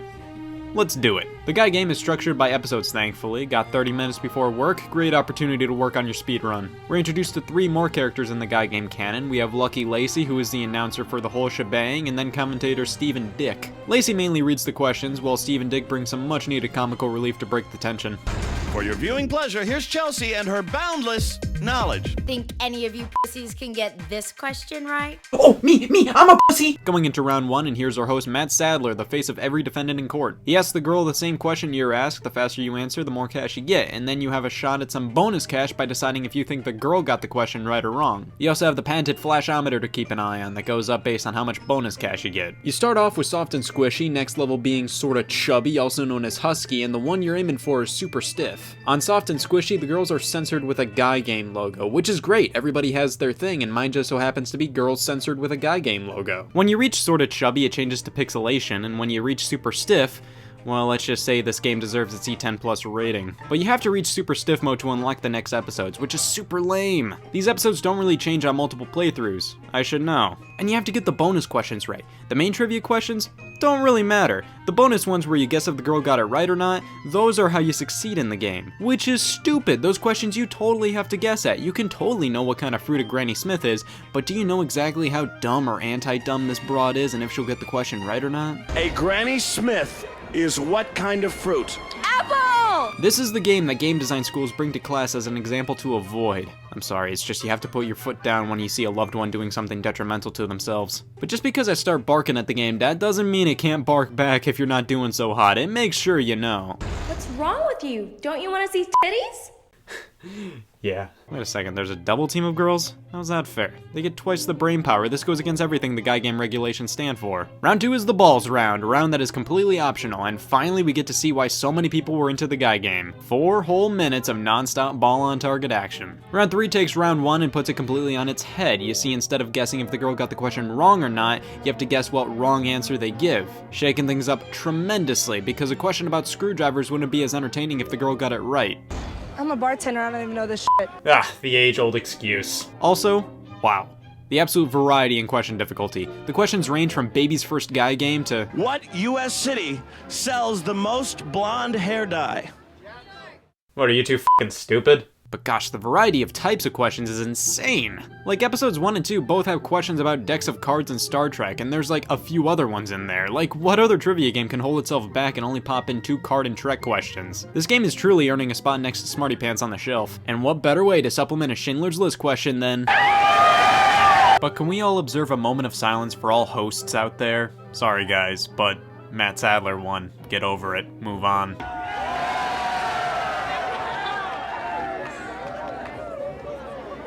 You're pierced. Nice observation.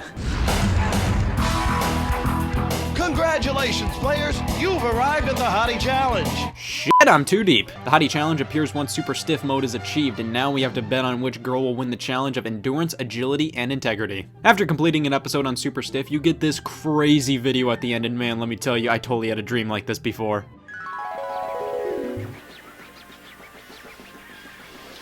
I did it! So overall, the guy game. Dream come true, but not all dreams are perfect. The flashometer needs some design tweaks, and I wish I could skip the flashing parts to get straight to the trivia, but other than that, thumb. The only thing left to do now is to gawk at the credits. The man behind the original concept, the only man brave enough to ask, what if? And it looks like all girls that appeared in the game were over the age of 18, that's good to know.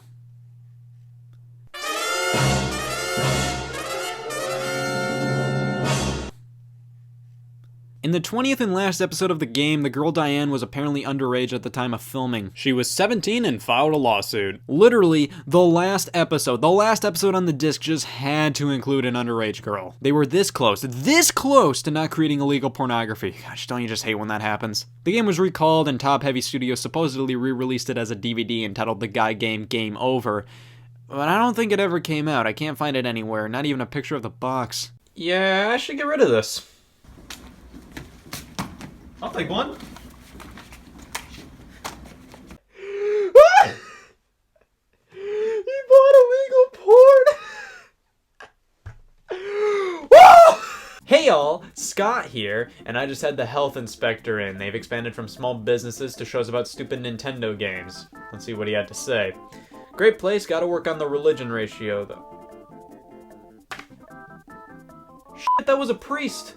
Jesus Christ, Christianity's mascot and one of the world's most popular authors, writing the best-selling thriller Bible. And let me tell you, I'm still trying to find an autographed copy from him online. After reading the SparkNotes summary on it, I think I'm finally ready to take on the video game adaptation of the book, The Bible Game, the game you can only experience with a nice polo and khakis on. Religion-based games have existed before, like Bible Adventures, Super Noah's Ark 3D, the King James Bible on Game Boy, so on, and I think it's safe to say they didn't follow the source material the greatest, being a bit of a disappointment for all the Bible fans out there. But this is the first to have the audacity to claim it's the Bible game. Like, wow. God licenses brand to these guys. This has to be the real deal. The fine people at Crave Entertainment published this and need to be thanked for finally injecting wholesomeness in the family living room. Learn about the Bible while you have fun. 1,500 questions on the Old Testament. Music from the hottest Christian artists. My God, the marketing team at Crave obviously wanted every consumer who sees this game to say, "Holy shit!" Looking at the Wikipedia article for this guy, we can see it's in the fabled video game genre Christian. That definitely clears things up. I was wondering what the Bible game was going to be all about. Interactive fun for all ages. Fantastic. I'm the most wholesome person I know. Well, my cigarettes are done! Old family recipe, but enough stalling. Let's not go to hell and play some Bible game. The main menu, and would you listen to this soundtrack? These must be the hottest Christian artists, just as I was promised. This sounds like wacky misunderstanding music, but they turned it into a theme song. I think that deserves to be commended. We have so many options to choose from, but to avoid incompetency, humiliation, and choice, I've decided to go the TV game show route. And would you look at the roster on this, diversity at its finest. We get to pick our fighter, and I'm gonna go with this guy who seems like he's too cool for God, but will slowly learn the error of his ways. And since video games are the ultimate way to fulfill your wildest dreams, I'm naming myself Dennis. Are you ready to do unto others? Here's our host, Justin Warren! Welcome to Do Unto Others, the Christian game show hosted by this guy. I completely expected that hairstyle. The 4 participants are each given a chance to stop this roulette thing, and whatever it lands on, you get those points if you win whatever it throws at you. This could be Testament trivia, which I rock at. I sex Bible verses to my closest friends I can take on. What the f is a Moses? Sometimes you're given these solo Christian exercises and have to do stuff like follow the light in the game of Simon, or press A for the angel and B for the banquet TV dinners, or sorting the first 10 amendments in order. But the stars of the show are the challenge games, where the Christian fan service is unstoppable. Flee Egypt and Red Sea, have a memorable rectal experience in Jonah's Whale, race horses in Walls of Jericho, all while a kickin' soundtrack plays.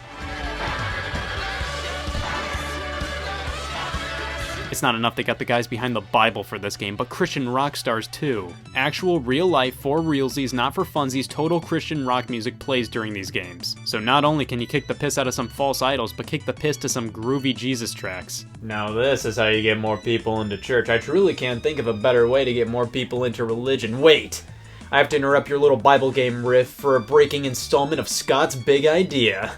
Alright, loyalty rewards program for churches. We make an app. You get church points every time you go. The points can be exchanged for enlightenment. Grade A business idea. Watch out, Fortune 500. I'm coming for your shit. Take a leap of faith, trap some lions, eviscerate some snakes. This is like a stained glass window made out of code. But the name of the game is still Do Unto Others, which means randomly you're gonna have to selflessly give something to your rivals, as the host puts it. You kindly give control of the game screen to Red. Even though you're being forced into doing it. As long as you keep winning, you can keep control of the board, but be forewarned, as the host has a bad feeling something is coming. Red! Be very afraid. I feel a wrath of God lurking. Yep, randomly the wrath of God lurks, and it lurks hard. It'll poke a hole in your score and make it leak to 0. It's bad, man. It's a risk versus reward mechanic. Do you want to maximize your points and keep letting the roulette spin while you're risking having the wrath of God lurk all over you? At the end of it all, we're presented with the Garden of Eden, where you're tasked with picking as many random fruits as you please. The more you pick, the more points you get, but watch it, as you may pick a snake by accident, and blam, 0 points. So this is what Eve felt like. Then the points are tallied up. Red! You ended up in 4th place. It's nothing to be ashamed of. Look at it this way. Next time, you can only do better. Unless you get 4th place again. The host limps over and starts talking to the winner about how he ate a pumpkin this big and credits roll. I think it's fair to say that the Bible game is a game made for your atheist Mario Party playing son. Maybe afterwards he'd piece it together and realize God is pretty tight. Considering the Bible sold so well, it's pretty crazy to see the Bible game only sold 50,000 copies on the original Xbox. If I were in charge, I would have slapped a From Producers of the Bible and carbon dioxide on the cover to increase interest. Overall, I can't lie to you guys, that was incredibly mediocre. But I have to admit, that Garden of Eden mechanic was pretty deep. You see, it teaches people to succeed in life and to take chances while also not being overly greedy. That's incredible for a party game, and on second thought, I think the Bible game deserves a lot more praise than it's given. It's unprecedented, unheard of, unorthodox. Finally, they made a game for me, fan service for Christianity. Regardless of faith, you gotta admit this game right here is pretty sick. It's a crowd pleaser, it's a converter, it's a jack of all trades, it never fails. Forget enlightenment, this will never grow stale. Learn about the Bible while you have fun. All thanks to crave a good scripture, no biggie, or a commandment, I'm not picky. The Bible game, it does it all. It's a trivia game and a bathroom stall. Win a round, you'll feel all swell. Come in 4th place, we'll see you in hell. A game no other corresponds to Christianity and beyond. A sin or not, I'm not ashamed. to give this game?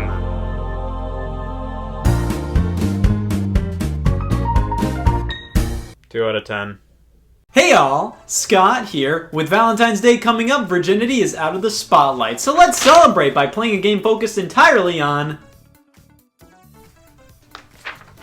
Oh shit, it's pronounced breast? I always thought it was pronounced beans. Street Fighter's probably the first thing you think of when the term fighting game gets flung at you, but when you're asked to think of another fighting game series, many will definitely bring up Dead or Alive.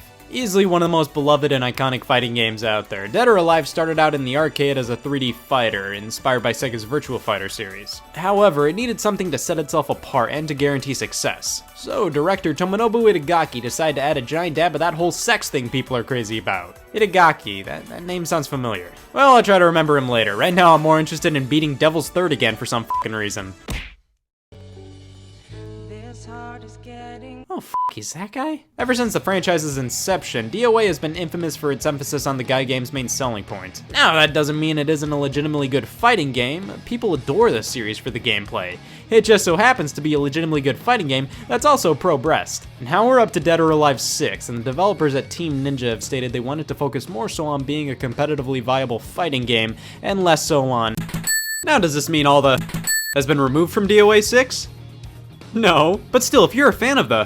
You may be a little miffed by this direction, but you may be happy to know that there's a full game out there with just the... After the release of Dead or Alive 3 on the original Xbox, it happened. Tecmo decided to butter up Dead or Alive's most iconic element and release it for $50.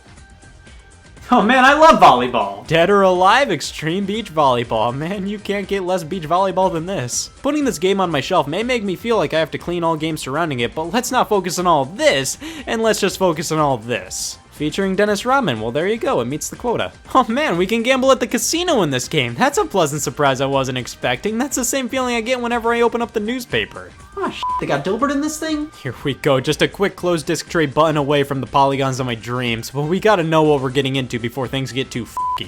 The instruction manual has some great tips to live life by, like is like, and dislike is dislike, and use the A button to return the ball. Now, of course, you may ask, why am I resorting to real-life virtual women this Valentine's Day? I could always try out dating apps. I could download Bumble. It's like Tinder for when you run out of matches on Tinder. Or I could try meeting somebody in person.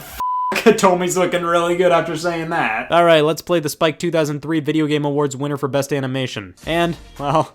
Sorry, human women. You've had a good run, but this game may help me in my quest to complete my character arc. I'm finally gonna get E-laid. This opening movie shows us everything DOA Xtreme has in store for us. We can look at women and look at women. And now onto the story. After Dead or Alive 3, Zack gets crazy rich at the casino, buys an island, and invites the girls there. They reach the having a story quota too. This game won't stop. And here we have the ladies of Dead or Alive. Blinky, Inky, Pinky, Clyde, they've got them all. I have to pick my favorite girl of the bunch, and we have all this fun information displayed. Hey, age not available. That's Dead or Alive lingo for... We'll go with Tina. She's from America, which means she probably speaks English. And no offense to the other girls, I just don't want our marriage to fall apart after 10 years due to the language barrier. Tina's great. She plays Donkey Kong Barrel Blast and has salmonella. Moving on to the island, and son of a bitch, that whole let's go with an American girl tactic to get an English-speaking woman fell apart. Everybody speaks Japanese. It's okay, Team Ninja was one step ahead of us and we get some great subtitles. This review is coming along nicely. Lisa's our little friend and we can start the vacation off by heading to the accessory shop and spending some of our Zack bucks on some trinkets. I have 10k to start and I think 2 bottles of nail polish remover will do the trick. Let's head to the poolside next.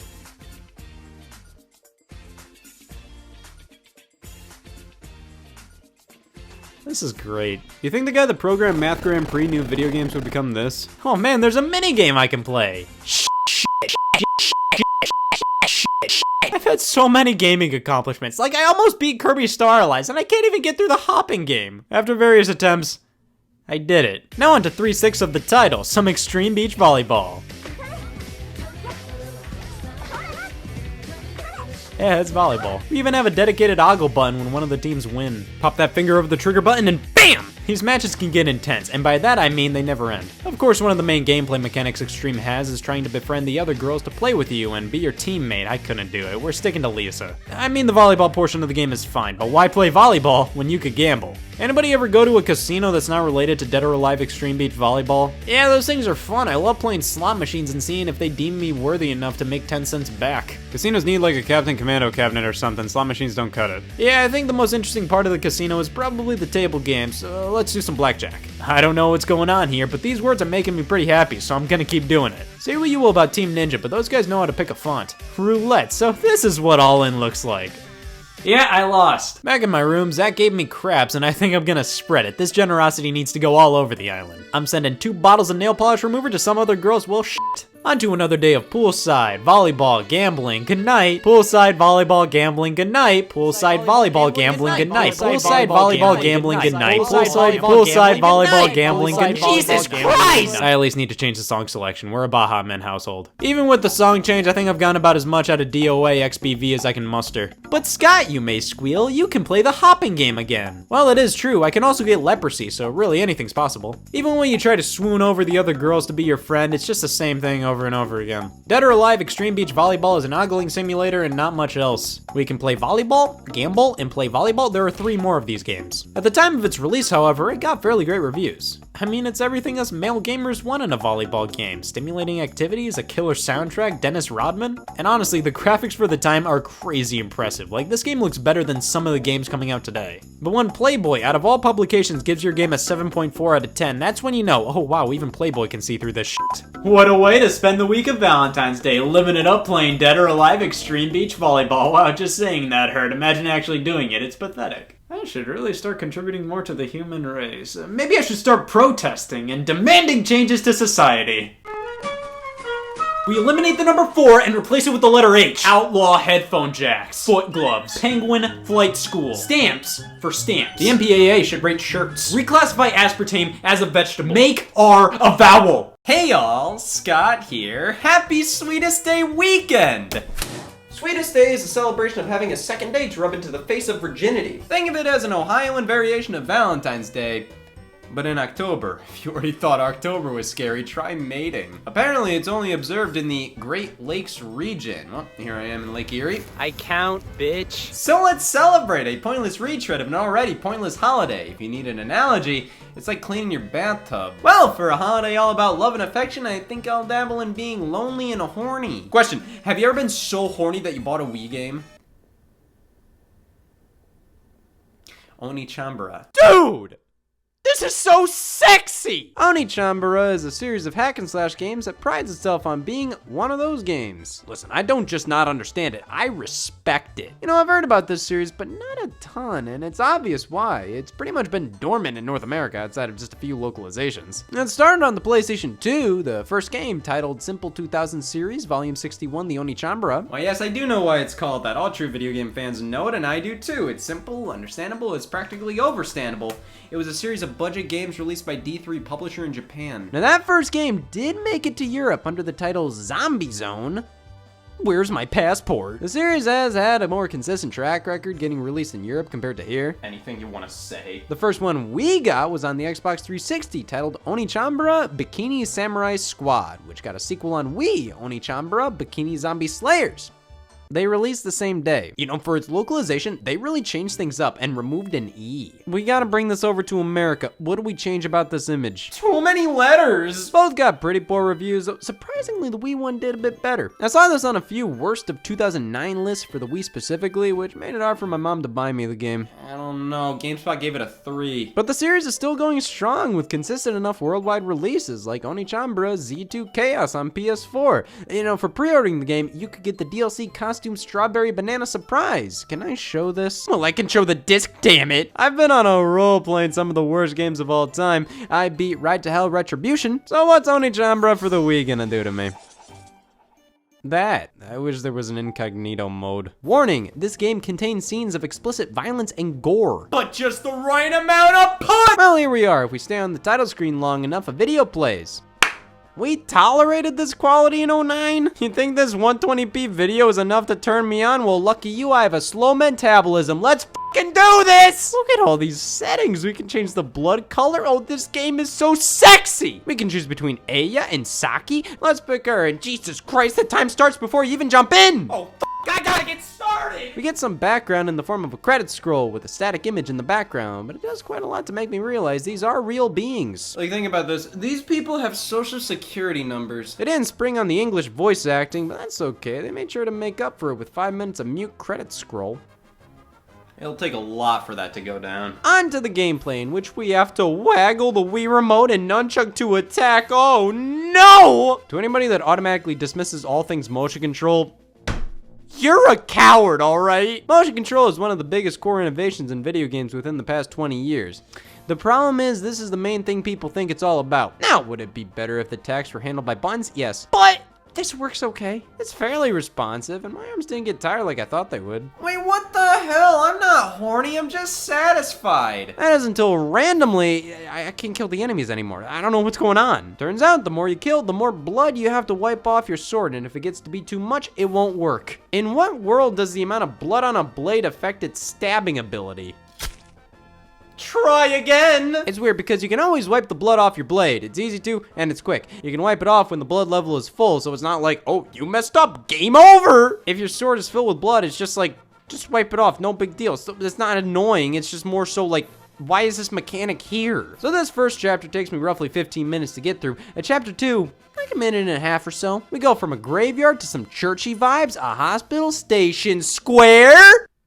Dude! Sonic Adventure was the first 3D Sonic game because people can't count. This is the GameCube version, Sonic Adventure DX Director's Cut, which I always thought was a fun pun. You know, the Director X Cut. That was the only form of joy I got from this game for years. Station Square is sort of our hub world and an excuse to stop playing Oni Chambra. It's one of the few things it's really good at. Okay, fine. We'll go back to playing Diet Sex. My god, this game is far tamer than you'd imagine. The zombie slayers are in bikinis, so congratulations, your title's a checklist. The gameplay isn't anything special by any means, it's just a button masher or an elbow fucker. It's just a poor man's Bayonetta for when you want to see half-naked women. Just get to the end of each stage, slaying all the zombies, and that's it. If you play as a different character, you get different scenarios in the same environments we've already played in, but I'll give them that. Variety is the spice of life, and so are ass cracks, so this game has it all. However, on the gameplay and horniness front, it falls a little flat. I can't lie to everybody, you notice. The gameplay is serviceable, but repetitive and uninteresting. The horniness? My god, man, I've gotten more juiced up eating bread. Oh! Which isn't much of an insult. But for a game like this, I'm expecting sheer absurdity, surprisingly good gameplay, both, or just a flat-out bad game. This gave me none of that. Which is why, concerning the holiday, I'm about to give you 5 better games to replace the act of mating. First up at number 5, Bart Simpson Fun Pack. Number 4, Mario plus Rabbids Kingdom Battle. You if you had sex instead of playing that game. Number 3, going to Bass Pro Shop. Can you tell I'm single? Number 2, Snoopy's Silly Sports Spectacular, also known in Japan as Donald Duck. And finally, at number 1, Rats for Game Boy Color. This game disappointed the hell out of me. It wasn't surprisingly good, it wasn't memorably bad, it wasn't even sexy enough. It just left me feeling empty on Sweetest Day, which, who could have expected that? Now what? Wanna go to Bass Pro Shop? This is Bass Pro Shop, your one-stop shop to making up for not giving a shit about Oni Chambra. It's why they're still in business. You'd think it's all about fishing and hunting, but no, they sell all kinds of things here, like magazines. Bugs, salt, and guns are my 3 favorite things. Put them all together, it's all over. There's so much damn food here. Fish fryers, hot sauce, Bass Pro Shop soup, socks, the ultimate wolf socks to be exact. Hell, even moon pies. I'm a country boy, damn it. Look at the ambiance. This puts me in the perfect mindset of, that's right, I do want to fucking kill those things. The Cabela's action playset, if you want to use your imagination, pretend you're hauling a boat. Anything's possible here, but not everything's possible. So here's my Bass Pro Shop haul. First up, I bought bear spray. Helps get a bear away from ya. Or you could just shoot it. Fruit roll-up trays. I love the candy. Ground meat freezer bags. Bear bell. Attached to belt or pack when hiking, camping, or fishing in bear country. I guess it makes it easier for a bear to find you. Hot sauce. Pleasure and pain. Oni Chambra was a fluke. I had to make up for it somehow. Uncle Buck shredded jerky chew. Wait, that is shoe shine, alright. We can wash down accidentally consuming shoe shine with some moon pies. You know the old saying, pop on a huck hat. I think they forgot a Y. And finally show off my synthetic raccoon urine. Of course, you may say, Jesus, Scott, really? Synthetic raccoon piss? And to that I say, don't worry. The fox one is real. Well, that's how I spend my sweetest day. Maybe next Valentine's Day we can play something a little more lewd. But in the meantime, I hope I showed you that it's okay to be alone in times like this. And just focus on yourself and your hobbies. And eventually, you'll find your right person, and it'll all make sense. Not me, though. I'll stick to ignorance. Hey y'all, Scott here. Don't you just love reading the ESRB age rating descriptions on the back of each game? Everybody's Golf has mild language and suggestive themes, and Chibi Robo Ziplash has ha ha ha ha. Oh wait, Nintendo, you're actually releasing this? But have you ever noticed any of the games that don't have descriptions? Well, if the ESRB didn't have anything to say about it, then what does it mean about this game's quality? Well, I'm gonna try and keep an open mind and try it out. What the f***? Eminem's kart racing wasn't good? You're a parent in the Walmart video game section, and you have only one thing on your mind. I have $20 and I need a weekend for my kid! There are a few tiers of video game releases. The AAA title, a game from a huge publisher with an equally huge budget. There are more mid-range releases from some medium to large-sized studios that are more budget-conscious or just aiming for a niche demographic. There's indie titles being made by small teams, and none of these tiers of video games mean anything about the game's overall quality, though. They're just basically categories to fit games into based around stuff like their budget. But there is one tier I haven't mentioned yet, one that is all about the game's quality, the developer's intentions, the budget, everything. Did somebody order terrible? Shovelware is the term used to describe a wealth of some of the worst video games ever conceived barfed onto a popular platform while also being Spellcheck's mortal enemy. When a video game console does exceedingly well, more and more games release for it. Now that sounds like a good thing, but what ends up happening most of the time is that many developers and publishers exploit the more casual side of the system's fan base, people who don't keep up on what the latest and greatest releases are. These studios whip together games that barely have any thought, time, or money put into them, spanking them onto store shelves, generally for around $20 or so, waiting for people who don't know any better to pick up the game because, oh, my little Jimmy has a Wii and he fucking hates chickens. Shovelware preys on consumers who are attracted to the low price and general cover art. You mainly see some parents buy their kids this stuff because, hey, it's cheap, it looks like kids would enjoy this, and they really don't know what a high quality game is compared to shovelware. Most parents don't know the difference between Gummy Bears Mini Golf and Metroid Prime 3. I don't expect them to, but that's how this stuff does so well to begin with. That's why so much garbage was thrown onto the PlayStation 2, the DS, the PlayStation 4, and most recently the Nintendo Switch. But easily the most well-known shovelware hangout spot was the Nintendo Wii. Having the audience of the console primarily be families, oh my god, shitty developers had a field day with this system. Whether they be generic games that appeal to people looking for another Wii Sports type game, budget licensed titles that preyed on fans of the source material, or just shit, the Wii had it all. You used to be able to walk into a Walmart, shove your hand into the video game's bargain bin, and pull out, oh well, my evening set. Chicken shoot. After manure, it's the first thing I think of when I hear the word shit. Weirdly enough, this was a part of the popular chicken murder genre on the platform. This is actually a port of a computer game, later turned Game Boy Advance title, so this ain't humanity's first chicken shoot rodeo. You shoot animated chickens, yes, how dare they, Nit? We have to kill them all. You keep shooting chickens until it's time for the next stage, which is a completely different part of the world, helping alleviate their chicken infestation. The Himalayas, yeah, big chicken problem down there. Oh, look at this, this is paradise. There isn't much to this one. The title doesn't lie, I'll definitely give the game that. You shoot chickens and that's all you do. Hold on, I forgot the egg mode! Chicken Shoot is one of the simplest games I've ever played. You shoot chickens and it goes on and on and on. I guess it's structurally sound, but who looked at this and said, yep, that's what we call a game worthy of coming out in 2007 physically on store shelves for a Nintendo platform. At least I can finally say I've played this game. To everybody who's like, Scott doesn't play my favorite games, well, f*** you, have you played Chicken Shoot? Now, Chicken Shoot is a game where I question what kind of audience they were really going for here. A Wonderworld amusement park? Yeah, it's pretty obvious with that one. After the booming success of Wii Sports, tons of developers tried to mimic that, creating minigame collections for the Wii that heavily used motion controls. A lot of them just made their own sports game collection, but some tried some more unique tactics. Now, Carnival Games was a huge one. All the kids had to have this game. The commercials made it look like it was on par with the fun and quality of Wii Sports, but offered games you would find in a carnival. That sounded like so much fun, a complete no-brainer for any family's Wii collection.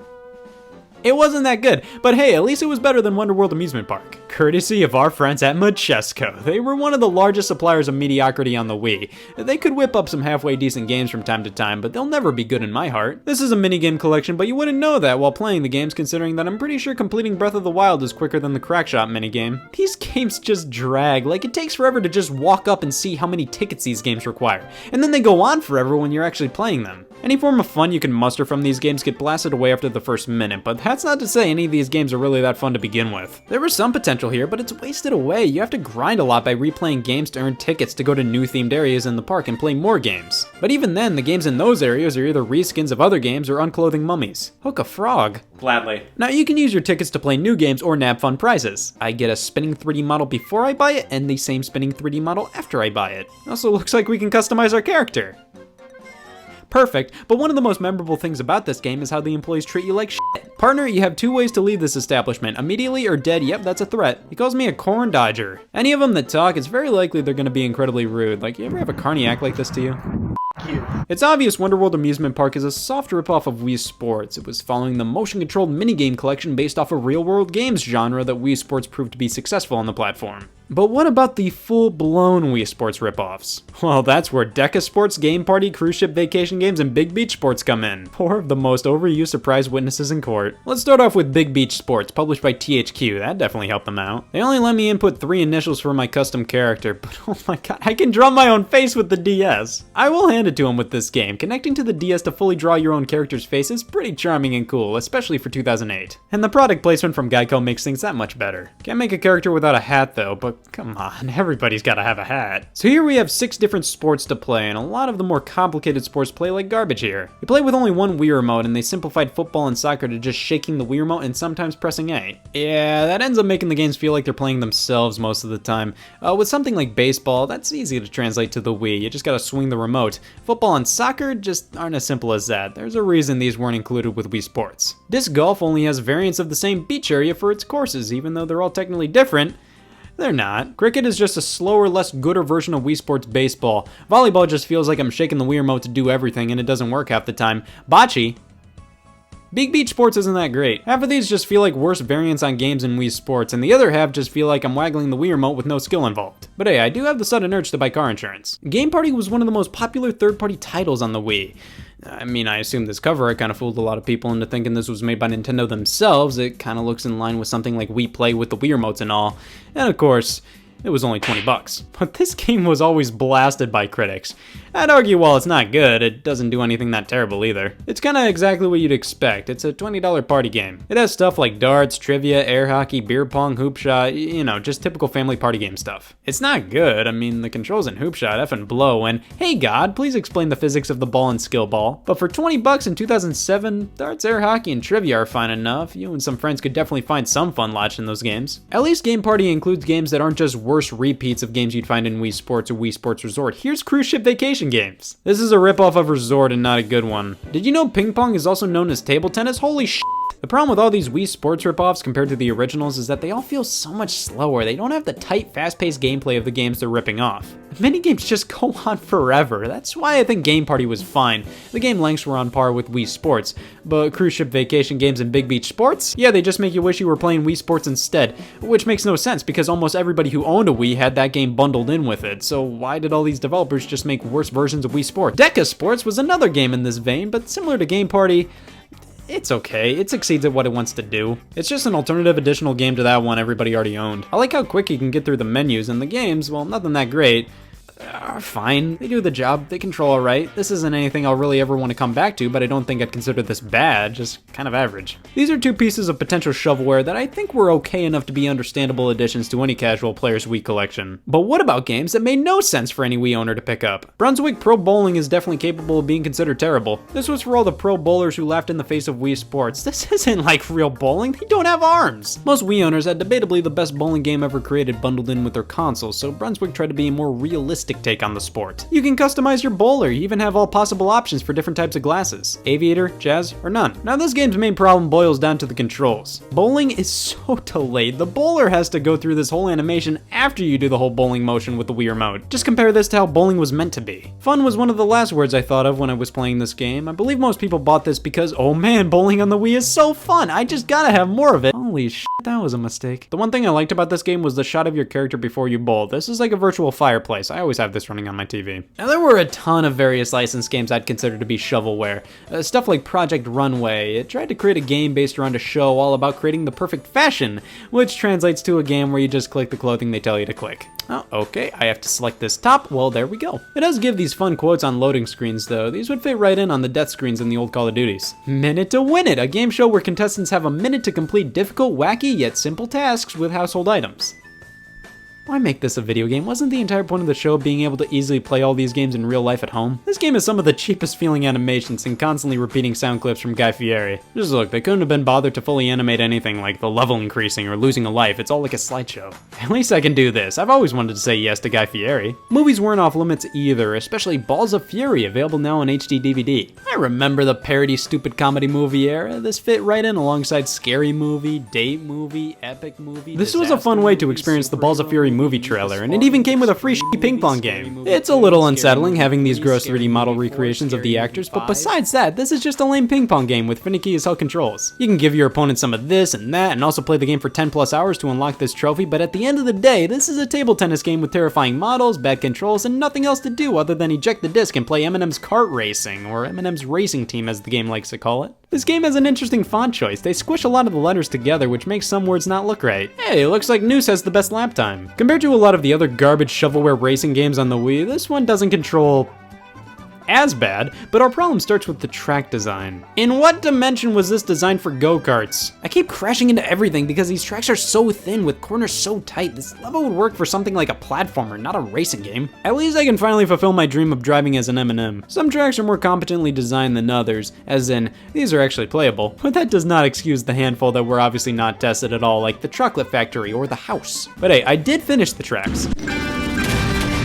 I don't care what anybody says, I didn't like Eminem's Kart Racing. I'm never gonna eat an M&M ever again. Ford Racing Off-Road might be a better game. I mean, come on, the Wii wheel isn't required. I'm surprised all Wii games didn't have this notice. I mean, this functions, but I just feel like a mom driving to soccer practice. Hey look, I'm the third piece of shit. Masculinity is a big deal for me, so I should really kill some fucking deer or something to keep it up. Yeah, deer have really been pissing me off lately, so Buck Fever will let me, you know, kill some. Hunting games are all over the place, but Buck Fever is the only one that has a funny title if you swap the first letters of Buck and Fever. We can only shoot bucks, of course shooting doe isn't allowed. This is Buck Fever after all. I just end up saying whatever and go effing wild shooting. Hey, look at this, I murdered. This was a pretty proud moment for me. I'm gonna make the sound of this deer falling my ringtone. Bigfoot Collision Course is another one that really screams anti-virgin, so let's give it a go. Jesus, humanity. Wii games probably can't get much worse than this. I don't have much to say here. I like the loading screen, and for the Bigfoot fans, this game definitely says Bigfoot in the title. But the graphics, sound, gameplay, frame rate, controls, UI, AI, replay value, the overall game, yeah, they could use some improvement. Other than that, it's okay. But the Wii was known as the party game machine, and if you have 30 great games on you, you know it's gonna be a good party. This is Family Party 30 Great Games. Now, I took a look at the Wii U launch title follow-up when I took a look at the worst games of all time according to Metacritic. Thankfully, this one missed the mark, so we should be good. Yes, Family Party. I'm gonna pick my favorite member of the family.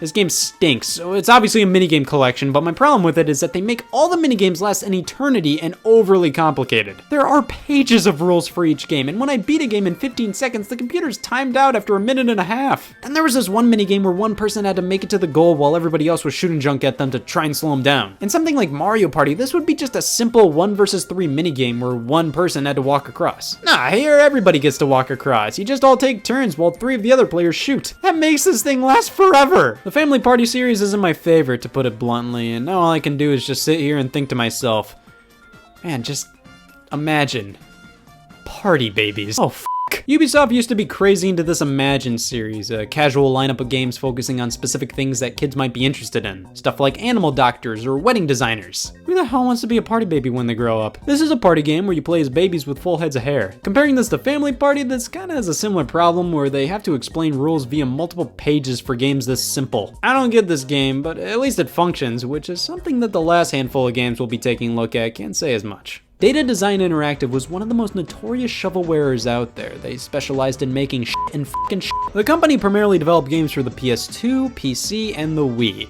and they made sure to exploit the lack of quality control on all those platforms. Now, a lot of their games that came out on the PS2 and PC only did so in Europe, so the Wii was how us Ohioans primarily played Gingerbread Man. Everything smells quality so far. Yes, this is a Gingerbread Man-based 3D platformer. You jump by shaking the nunchuck. No. We shake the Wii remote to not hit enemies, and hit the B button to do this projectile thing. And that's the gameplay of Gingerbread Man, and yeah, you heard it here first, folks. This isn't a good video game. There are only 4 stages, the camera is garbage, this projectile attack is only used for specific epic enemies, and the entire game can be beaten without ever using it past the tutorial. The whole nunchuck jumping shtick really seals this game's fate, as it could have been better. But thankfully, you can just hit the Z button to jump. It's a hidden tactic only us Ninja Breadman players know of. The game only talks about shaking the nunchuck to jump. However, jumping with a button does far from enough to fix the controls. You move so fast, and the hit detection with enemies is abysmal, which makes this game way harder than it has any right being. But all you do is collect all the keys to open this portal, and my god, who knew bees hated gingerbread this much? When I finally got all the keys to go into the portal to move on to the next stage, it wasn't working, and I forgot to talk about the final mechanic in this game.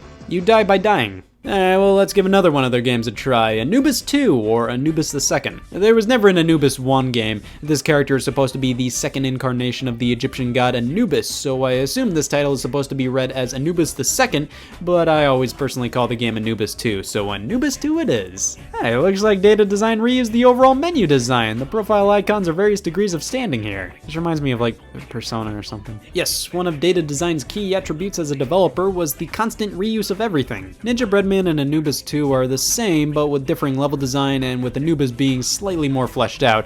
It had more levels and you can throw bombs or whatever. But almost everything in both games has been recycled or model swapped. If you've played Ninja Breadman, you've played Anubis 2. Anubis is just as difficult and ridiculous with its controls and difficulty. I collected all the keys but one, so I guess I have to find it. Well, let's try another game. Rock'n'Roll Adventures is son of a bitch! This is another reskin of the same type of game, much more in line with Ninja Breadman as it has the same number of stages. But weirdly enough, I was able to beat this one in less than an hour. I saw this game's ending.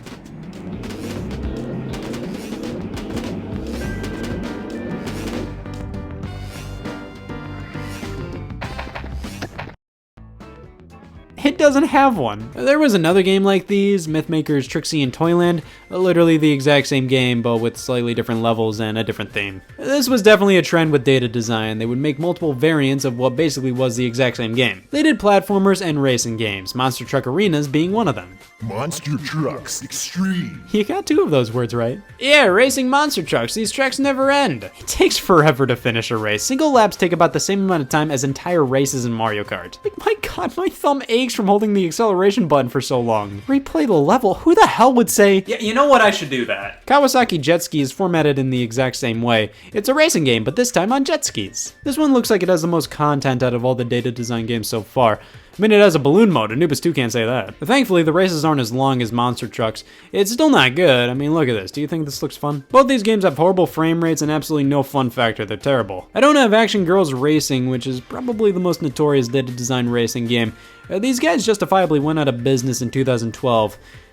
But I find their games to be absolutely fascinating. Next time you say a video game feels soulless or like a cash grab, think about Data Design. I can't really think of more deserving games to be considered the worst of all time.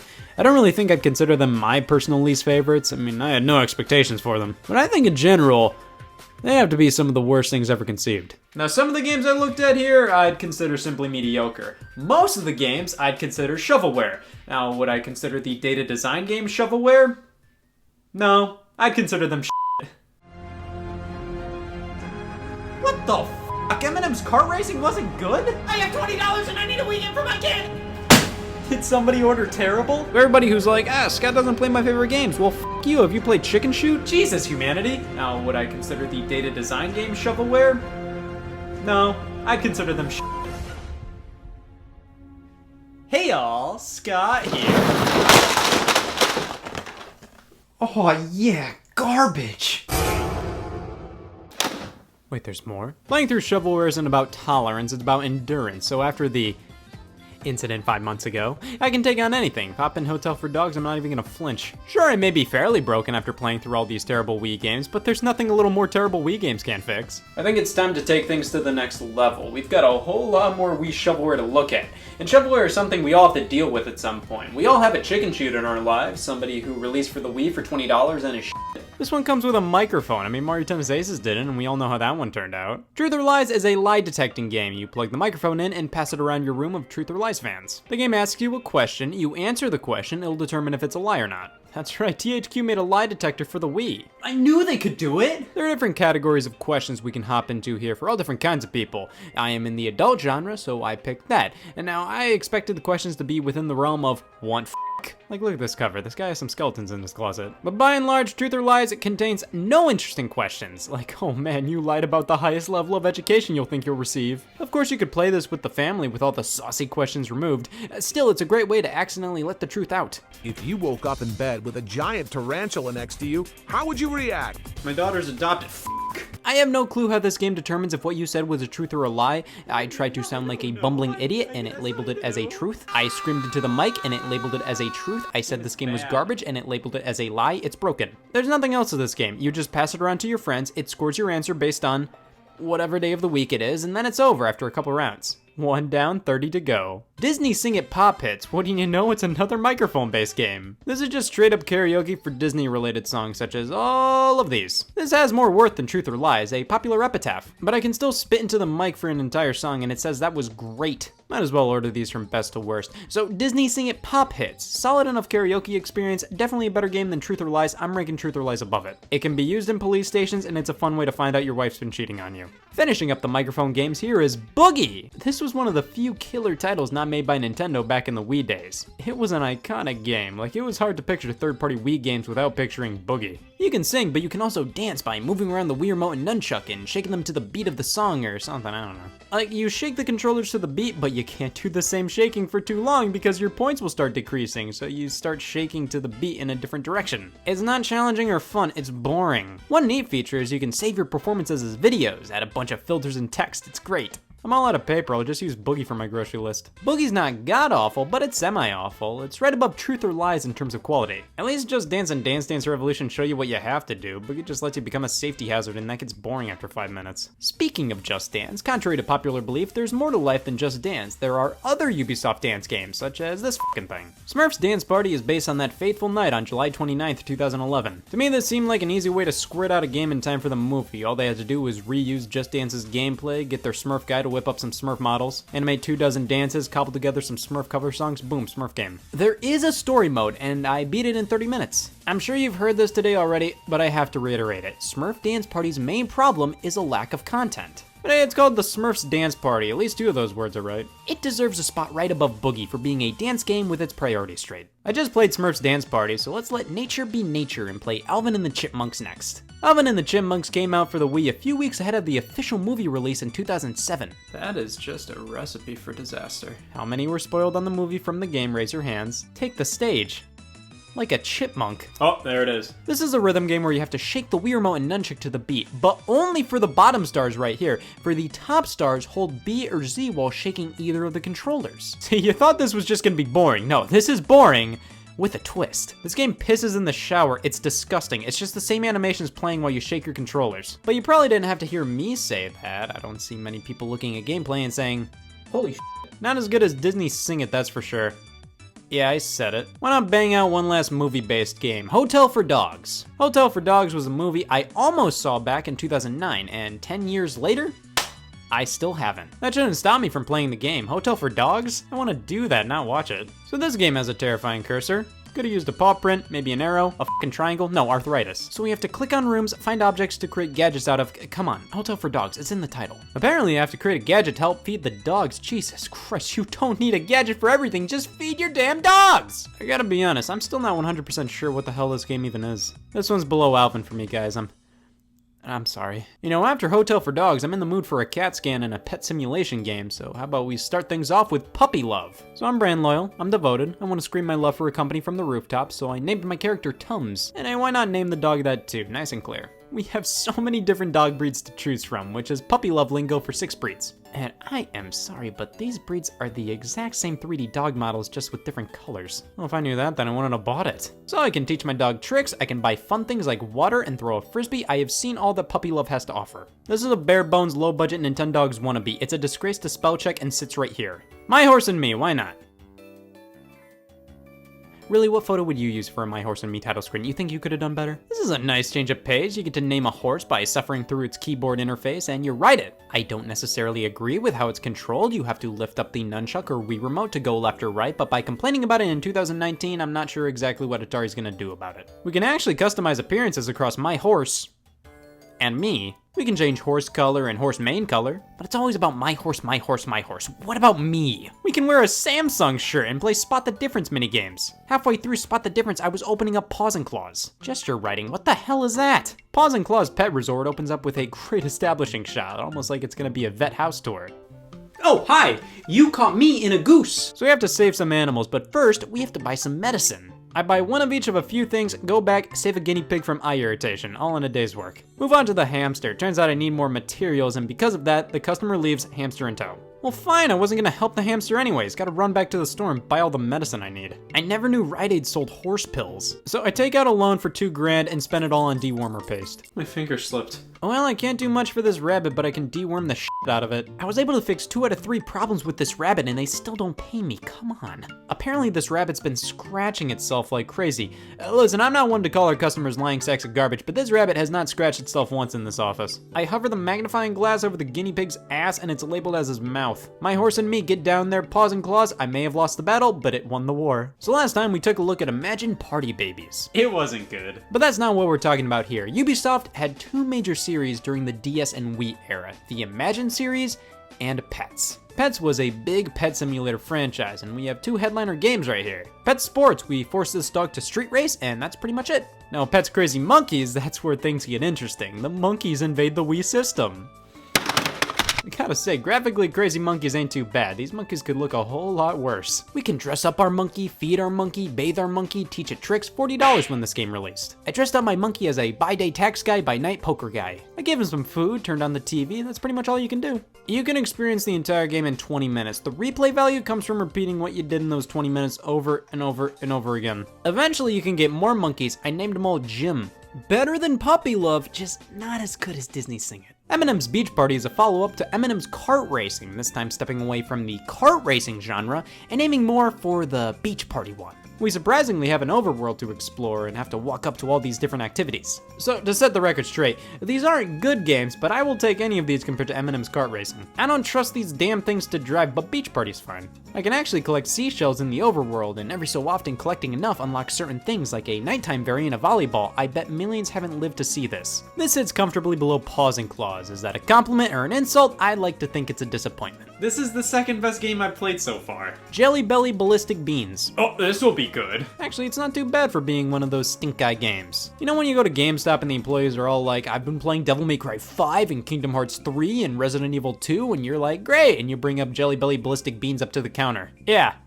Stink eye. Pretty simple puzzle game. You shoot beans up the board, just try to clear all the objectives you're given. Not trying to brag or anything, but I kick ass at Jelly Belly Ballistic Beans. That calls for a game being slightly better than Beach Party.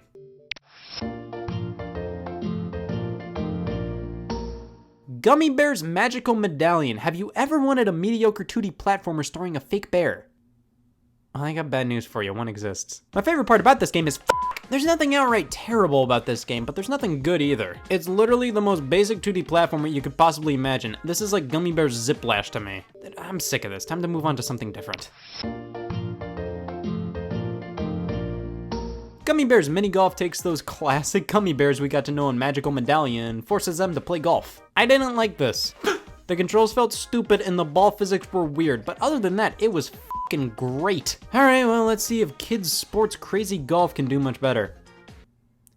Damn it! Data Design Interactive, the makers of Ninja Bread Man and the Ulcer in My Stomach. They made bottom-of-the-barrel games for the Wii, literally the most apt definitions of shovelware. Half the time, they would make the same games just with a different skin. The other half, they spent making Kids Sports Crazy Golf because, my god, they have their own meme maker in this game. A new you, one of the most terrifying ways to avoid copyright. Well, it is Kids Sports after all, so I made a kid. This is bad. These are some of the worst golf controls I've ever experienced. It's like they actively wanted it to not work. And that's just it. It doesn't work. I don't know how else I can describe it. Gummy Bear's Mini Golf, I'm sorry. Data Design made some other kids sports games. Here we have ice hockey. Look at these controls, I dare you. You have to swing the controllers towards you to steal the puck, swing the Wii remote up from a downward position to hit the puck, stab the air for a chip shot. Why do I have to do such specific motions for everything? Why not just shake the remote to hit the puck and then use buttons for the other motions? this isn't good. Maybe basketball will be better. This is the same damn thing! Even the back of the boxes are literally using the exact same template, just replacing the sports terms between games. At least we have some mini games to go through in each of them. I'll give basketball the edge. Look at this. That's fun. Crazy Golf was the most unique, but easily it was the least playable. Basketball was pretty good in the realm of fucking shit. Well, Data Design made another Kawasaki licensed game, this time centered around quad bikes. Well, then it must be good! Gotta look at the back of the box. Oh, son of a bitch. Kawasaki Quad Bikes is a quad bike racing game. What? And it's pretty bad. What? Mythmakers, Trixie, and Toyland. This was one of the remaining Ninja Breadman clones I didn't have until now. And would you have guessed it was just Ninja Breadman again? There's absolutely nothing unique about this game. It is just another Ninja Breadman Anubis 2 Rock and Roll Adventures-like game. Join the Mythmakers into their latest adventure. The Mythmakers series was a big deal for Data Design, considering they made 3 of them. This was their Mario, and after playing all 3 of the games, someone please tell me what the fuck a Mythmaker is. Orbs of Doom is a Super Monkey Ball clone. Every successful franchise has a Super Monkey Ball clone. We tilt the Wii Remote to guide the ball through each and every stage. Either the levels are badly designed, the controls don't work well, or it's both. Well, we can't say anything until looking at the back of the box. This is fucking ridiculous. Finally, there is Mythmaker's Superkart GP. Who knows, this one might be good. Mythmaker Superkart GP, a game consisting of slow carts and even slower turning. You shake the remote to use an item that lasts 2 seconds. My copy came with French and English instruction manuals. Now, Data Design's most infamous racing game is obviously Action Girls Racing. And man, I've been dying for a terrible racing game track. Look at this, okay? This is the first track in the game. This isn't laid out like an actual racetrack. If you're going to have a god-awful track in this game, why make it the first one? It's just like Eminem's kart racing.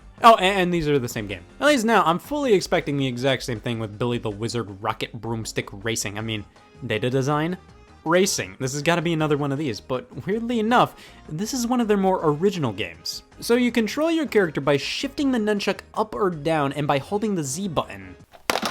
Alright, last Data Design game this round, Mini Desktop Racing. This game puts the fun back into Mini. It's about fucking time. This game is one of the worst experiences I have ever had. You control tiny cars in a room with tracks set up via office supplies and around a computer desk. Easy, simple, fucking garbage. Tilt the Wii Remote to control the car, but the controls are so ridiculously loose. The turns are so sharp, there are so many walls and so many places to fall off the edge that I had to think about everything after playing this game. How could a game called Mini Desktop Racing betray me? This was my least favorite game of the bunch. Billy the Wizard as a close second. The racing games are next. Superkart GP is better than Action Girl simply because this godforsaken track isn't there. Orbs of Doom was at least functional. Kawasaki Quad Bikes was just boring, and Trixie was your standard Data Design romp. It's probably worse than some of these other ones, but it feels the most like an actual game. I need a rebound. How about Game Party 2? Completely inoffensive, mediocre party game collection. Oh, it's so good. It's pretty much the original Game Party, just with more games, so you can't really go wrong here. Compared to these other ones, it's not a great game, but it's fucking spectacular right now. Boom. GSN presents Family Game Show. Let's do it. Okay, so I'm just gonna pick one of these pre-made avatars. I feel targeted here. This is just a collection of 3 game shows to play in. I can deal with this. Not that fun, but you know what you're getting going in. Boom. Family Party Fitness Fun. Wait, that name sounds familiar. Oh, damn it. How are there so many of these family party games? These are stupid. They're dumb. They're minigame collections that have overly complicated minigames with overly long descriptions with overly long minigame lengths. Like, look at how Game Party 2 describes the games. And then here's Family Party. Like, I don't want to read that. Fitness fun, huh? Yeah, I don't see it. I mean, sure, some of these games have fitness themes, but most of these aren't really fitness related at all. It's not fun, and I never want to play it again, which is code for it's slightly worse than Hotel for Dogs. God, well, maybe Kid Fit Island Resort is a better fitness game. Kid Fit Island Resort is a scam. 10 fitness games. Okay, games that get you up and at it. Exercise games. Let's take a look at these mini games. Surfing. Keep your pointer in the moving circle. Grabbing coconuts. Just tilt the Wii Remote. Run on a log. Move the Wii Remote and nunchuck back and forth. These games are not fitness based. There's like one mini game where you run with the Wii Remote nunchuck. There's one other where you run for 2 seconds and then you have to trace an outline with the pointer. These are not fitness games, these are run-of-the-mill mini-games you'd find in any Wii minigame collection. And the fact that half of these mini-games use the nunchuck and half don't, good God, give me a break! For some reason, they just have to force you to plug the nunchuck in for some of these games. All of these games would work perfectly with just a Wii Remote. Why do I have to use the nunchuck to balance on a log? You have to keep on unplugging and plugging in the nunchuck to go throughout the minigames, and then 30 minutes later, it's over! So, overall, this game is... Moving on to Yamaha Supercross. No. What about Kart Racer? Now that's a title. This isn't nearly as bad as I wanted it to be. This is just boring. Boom. Alright, I got one more left in me. We got Birthday Party Bash. Oh shit, Duncan Hines coupons. The coupons were expired. I just couldn't help myself. Hey all, Scott here. Oh! I felt like space chips.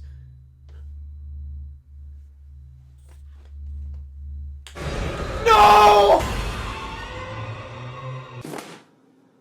I feel pretty good about this. This is shovelware.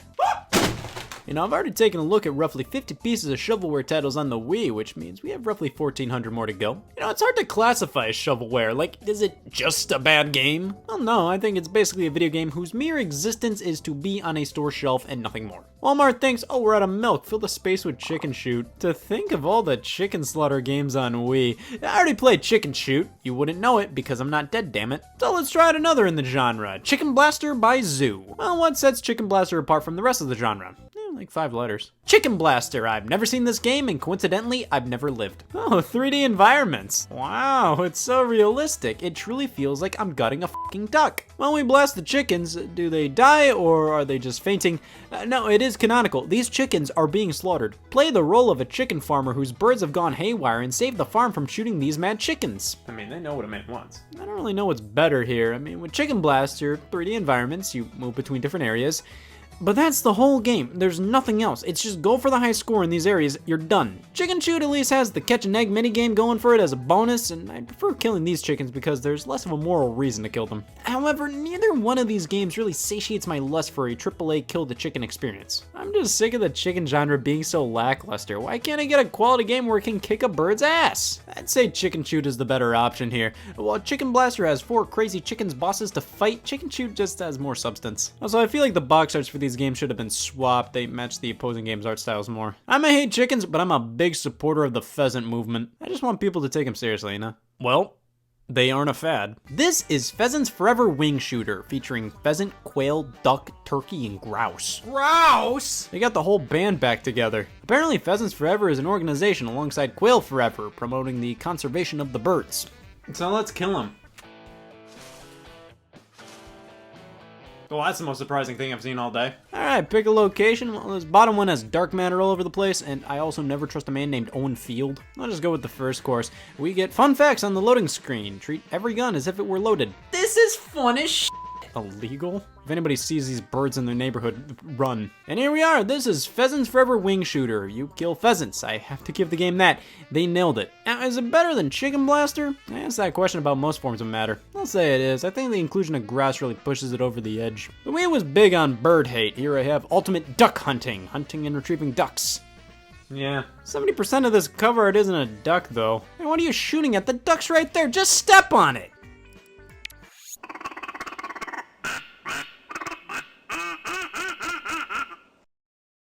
God, I want to kill that duck.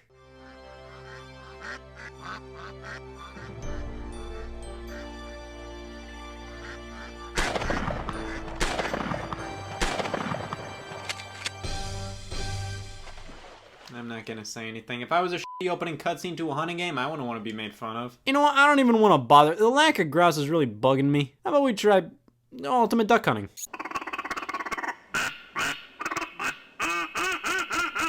Yeah, I accidentally bought this game twice. Apparently this game got reprinted by Zoo with new art. At least this box is more duck hunting related, but again, man, the duck's right there. Just spit on it. Outside of that, I believe it's the exact same game, and unlike the previous bird murder games, this one's far more simulation based. It's all about making you truly feel like you're about to kill some ducks. Gotta train my dog and put some decoys out, start using duck calls. I couldn't kill a single duck. I'm about to lose it. Ultimate duck hunting is in that weird place where it's incredibly low quality, but the developers tried to make it as in-depth and realistic as possible. The problem is, with the budget they had, they should have gone for a Chicken Blaster type deal. If you're gonna do a simulation title, you need the budget to make an actual simulation title. That's why Ultimate Duck Hunting is going down here. Now, Ultimate Duck Hunting, that's a bit better. You can adjust your dog's stats. I created a speedy bitch. You know what? I got time and a lust for blood. North American Hunting Extravaganza. Yes, Hunting Extravaganza. This is a fucking party! The only all-in-one hunting experience.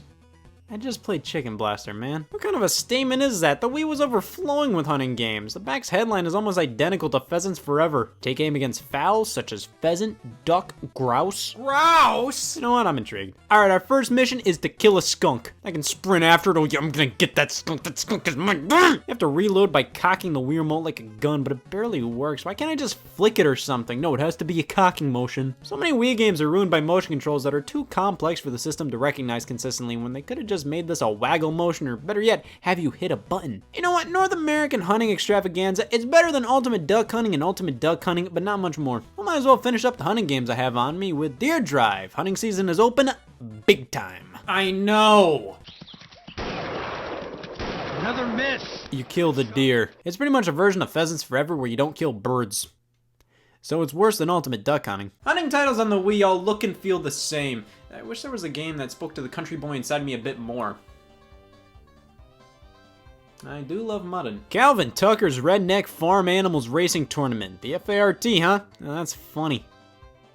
Get your redneck on! Calvin Tucker's Redneck Farm Animal Racing Tournament is a wacky cart game with loads of typical redneck humor. Forza was missing something. Their crazy organized tournaments bring them from the farm to the tropical pirate island, from the polar to Egypt, and from inside the pyramid they are warped into time to the medieval times and returning by UFO back in time again. You ever need a cigarette after reading a paragraph? It's not even a paragraph, that final bit was one whole sentence. What does the manual say? Well, we have a solid recap of the story. Apparently all the farm animals want more out of life than just a farm, so they start up a racing tournament. Billy Pete, Slimy Billy the Frog, in quotes. Billy Barry, the silent but the cool Billy Cool with his sunglasses, decides to join for reasons only the mystical Billy Cool knows. And of course, Crazy Cat Billy Slick decides to join the party because otherwise there is no one left at the farm for him to harass or oppress. Well, what's your character's special ability? Oppression. Well, the game itself, not nearly as interesting as everything else around it. It's not a good kart racer. I've played worse. It's not good, but I've played worse. Apparently there's this other Calvin Tucker game, Calvin Tucker's Redneck Jamboree. These seem to be pretty much completely unrelated games outside of the Calvin Tucker branding.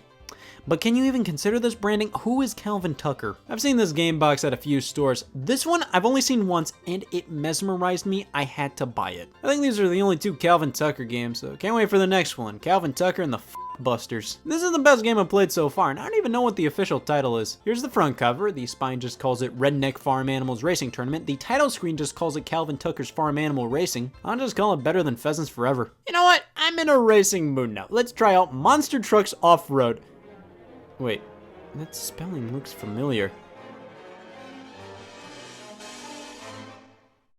Oh no! Every time I think I've played the last of the Data Design games, there's always more that pop up. I already played Monster Trucks Arenas. This is the same damn thing, but we're going off-road now. The menus are the same as all of Data Design's other Wii games. The game is pretty much the exact same as Monster Trucks Arenas. The back of the box uses the same template as Data Design's other works. With that being said, I'd rather play this than North American Hunting Extravaganza. This is a shocking kind of bad, and this is just bad. It makes a difference. You know what? I can do better than these games. I'm gonna play Build and Race and make my own damn game. We're gonna put a soccer field right here. It's worse than Duck. So the driving controls are okay, but for a game built around the idea of creating your own racetracks, the track editor is clunky as hell and an eyesore. You couldn't share your tracks online even back when Wii games were online. I don't know, there were just way better options out there for not only games with level creators, but racing games in general. Like Dave Mirra BMX Challenge. What is he, in space? You know, IGN gave this game a 2.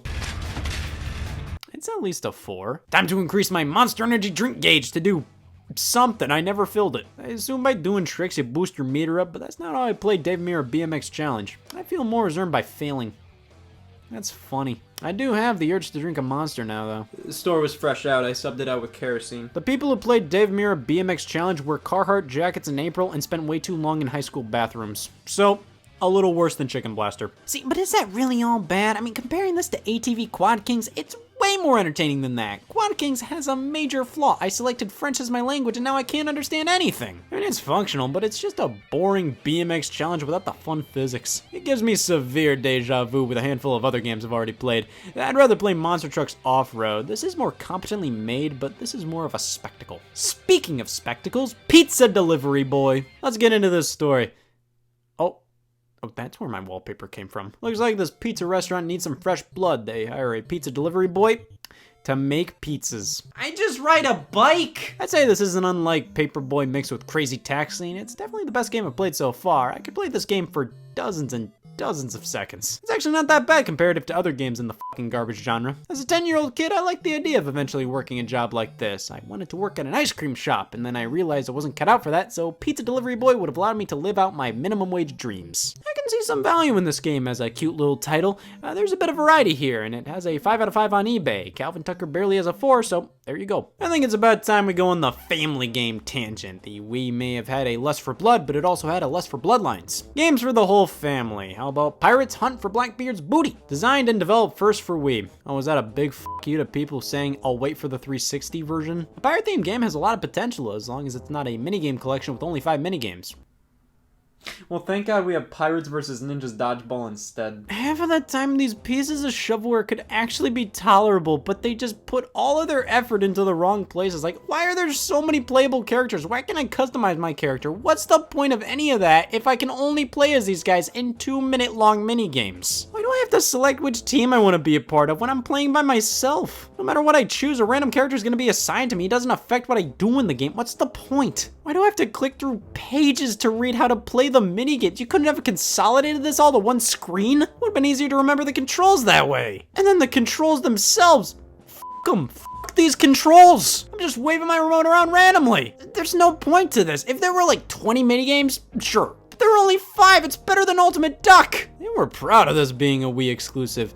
What, did Nintendo really prod Activision for an exclusive Wii game? So they went, you know what would be funny? This game encompasses so much of what I despise about poor quality minigame collections. There's nothing wrong with party games or minigame collections in general, but they always have the most horrible descriptions on each game's controls. Look at Mario Party, see how simple that explanation is? It's all on one screen, you don't have to thumb through an atlas. And then the load times, like what's the point of having bite-sized minigames if it takes this long to load? And only 5 minigames at that? Well, Charm Girls Club Pajama Party has over 30 minigames. I can't think of anything else better to do at a pajama party than have an e-pajama party. Enter party name. I hate how these games are getting so political. Yeah, it's a party game where you can customize your girl. God, I miss when we were killing ducks. Play a minigame, here's a 40-second long loading screen. Here's our next minigame. 3, 2, 1.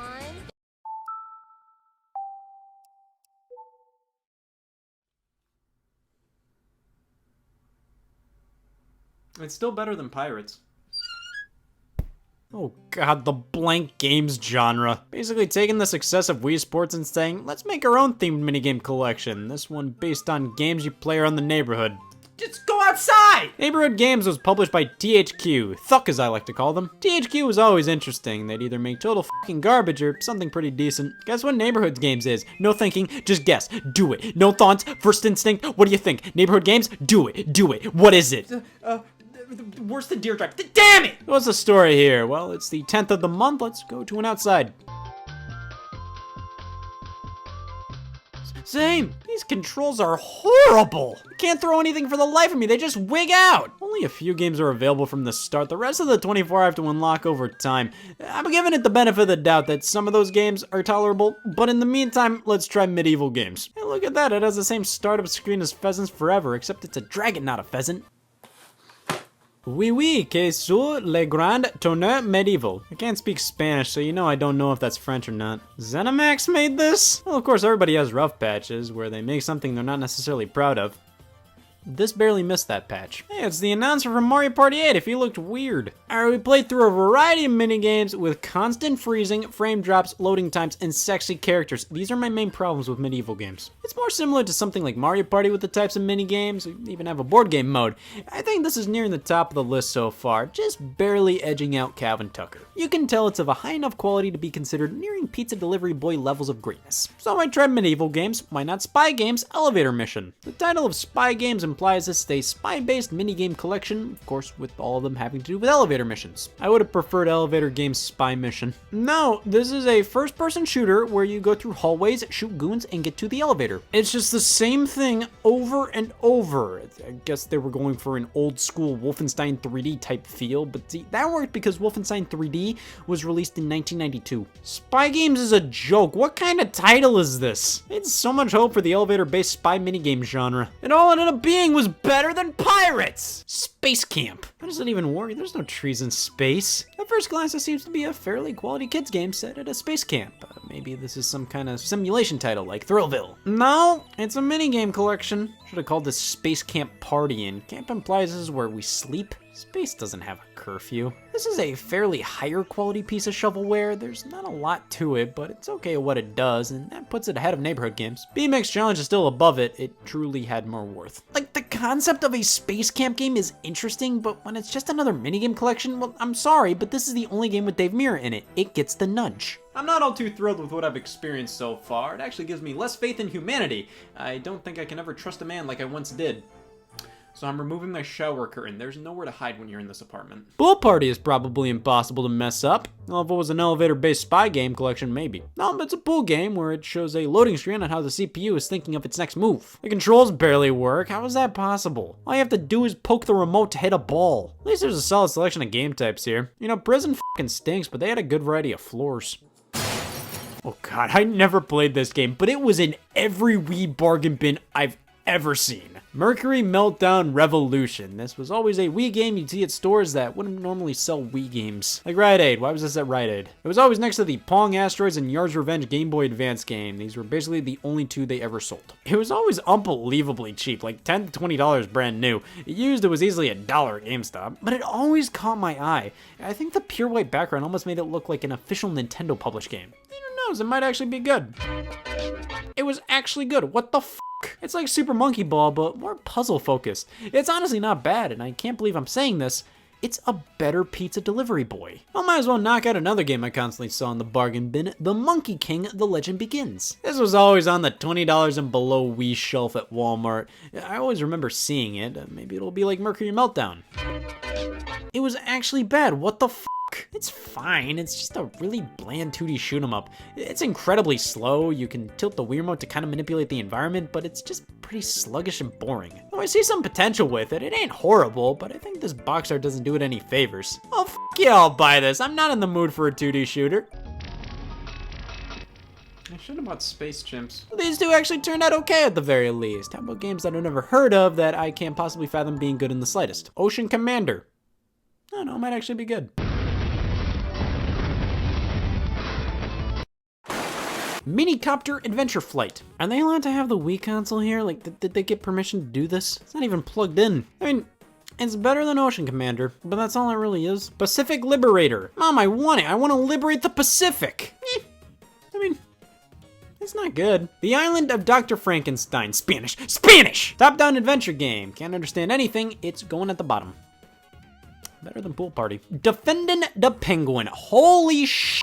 This is a tower defense game. Finally, a real-time strategy game created for kids. All it took was insomnia. It works, I gotta hand it to them. It is incredibly monotonous and boring, and penguins are fairly close to chickens genre-wise. I can't blast them, it's going next to Building Race. Hysteria Hospital Emergency Ward. Finally, a funny game about mental hospitals. You ever played Diner Dash, the game where you manage a restaurant as a waitress and you have to juggle a bunch at once? Yeah, Hysteria Hospital is pretty much the same idea. You go up to your hospital customers, seat them, clean up their waste. Outside of how piss poor it runs, it's tolerable. I'll make a Hysteria Hospital sandwich. This is pretty much an exact ripoff of Diner Dash, so why not try out Power Punch then? A direct ripoff of Punch-Out for Wii. Yeah, they basically traced the character art from Punch-Out Wii, and strangely enough, the Power Punch name was used in the NES days for Power Punch 2. It was originally being developed as a sequel to Punch-Out on the NES and turned out so low quality Nintendo wanted nothing to do with it, so it was released by a different publisher as Power Punch 2. There was never a Power Punch 1.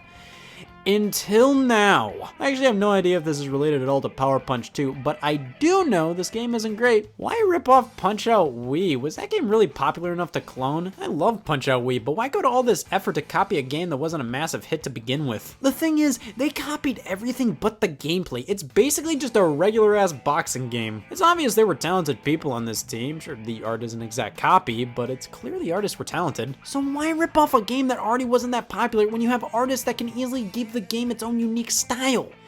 and then also not even try to rip off the Punch-Out gameplay, which would have been infinitely better. Worse than Space Camp. Somebody had to say it. Well, what? Spray? This looks like it could be a quality game where your main weapon is projectile vomiting. I'm surprised the Z button doesn't shit your pants. I'm pretty proud of my pants shitting scheme. If I get pulled over for speeding, I just go, Officer, I just shit my pants! what is it gonna do? Write you a ticket with shit in your pants? Spray isn't very good. It's a very average 3D platformer with very stupid mechanics. I'd say it belongs right below Space Camp. But see, this is on the verge of quality. It's exactly what I expected Frou Frou Park to be. It says beloved Taito Classic, so what is this, a compilation? No, it's dog shit. Frou Frou Park is like WarioWare minus everything that makes WarioWare fun. You know, with that series, the 5-second microgames flash by and then you immediately move on to the next one. Imagine if those microgames you had to select all individually and play as if they were a Mario Party minigame or something, and there's only like 30 of them. The minigames here are abysmal. They're so paper thin and they get old after mere seconds. Some old school Taito games get reimagined as minigames, but they really aren't worth it. I will say, this does feel like a fairly premium title, but there's like no reason to play this. So it's better than Pheasants Forever. Escape the Museum. This really hits home. I gotta get out of here! This is a point-and-click adventure, of course, with a Majesco logo in the corner. I think it's fair to have some doubts.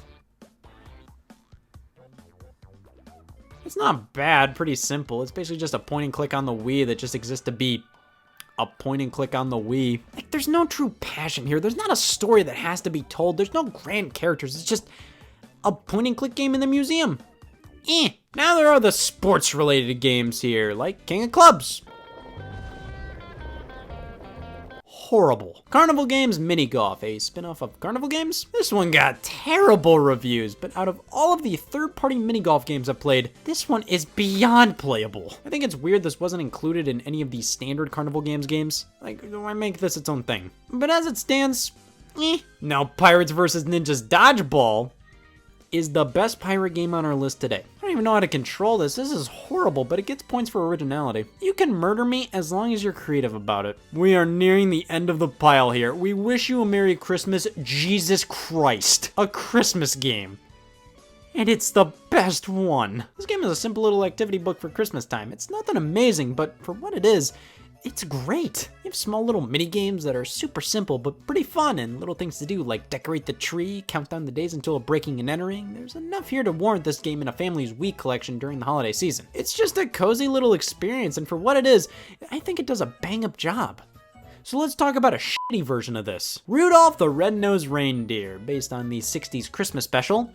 I beat this in 8 minutes. There are 4 minigames to play. You have to bounce stuff from one place to another, throw paint at toys, which literally just equates to shaking the Wii remote. You don't have to aim at anything, just shake the Wii remote and the game will automatically throw paint at the nearest toy. There's no reason to not keep shaking the Wii remote. There are no penalties. Baking cookies, you're supposed to be doing all these motions to mimic baking cookies, but I found just shaking the Wii remote the entire time does the trick. And then throwing presents to the houses. Kind of like Paperboy, but let me tell you, this is no pizza delivery, boy. The crazy thing is, this game had a lot of promise. Look at this. Graphically, it's not bad at all. But this easily has the least content of any game I have ever played. There's more to do in Pong. Speaking of licensed games, Twilight's seen it. Who made this? Well, you already know. Didn't you? It's a trivia game about Twilight. Keep in mind, this is only based on the first movie.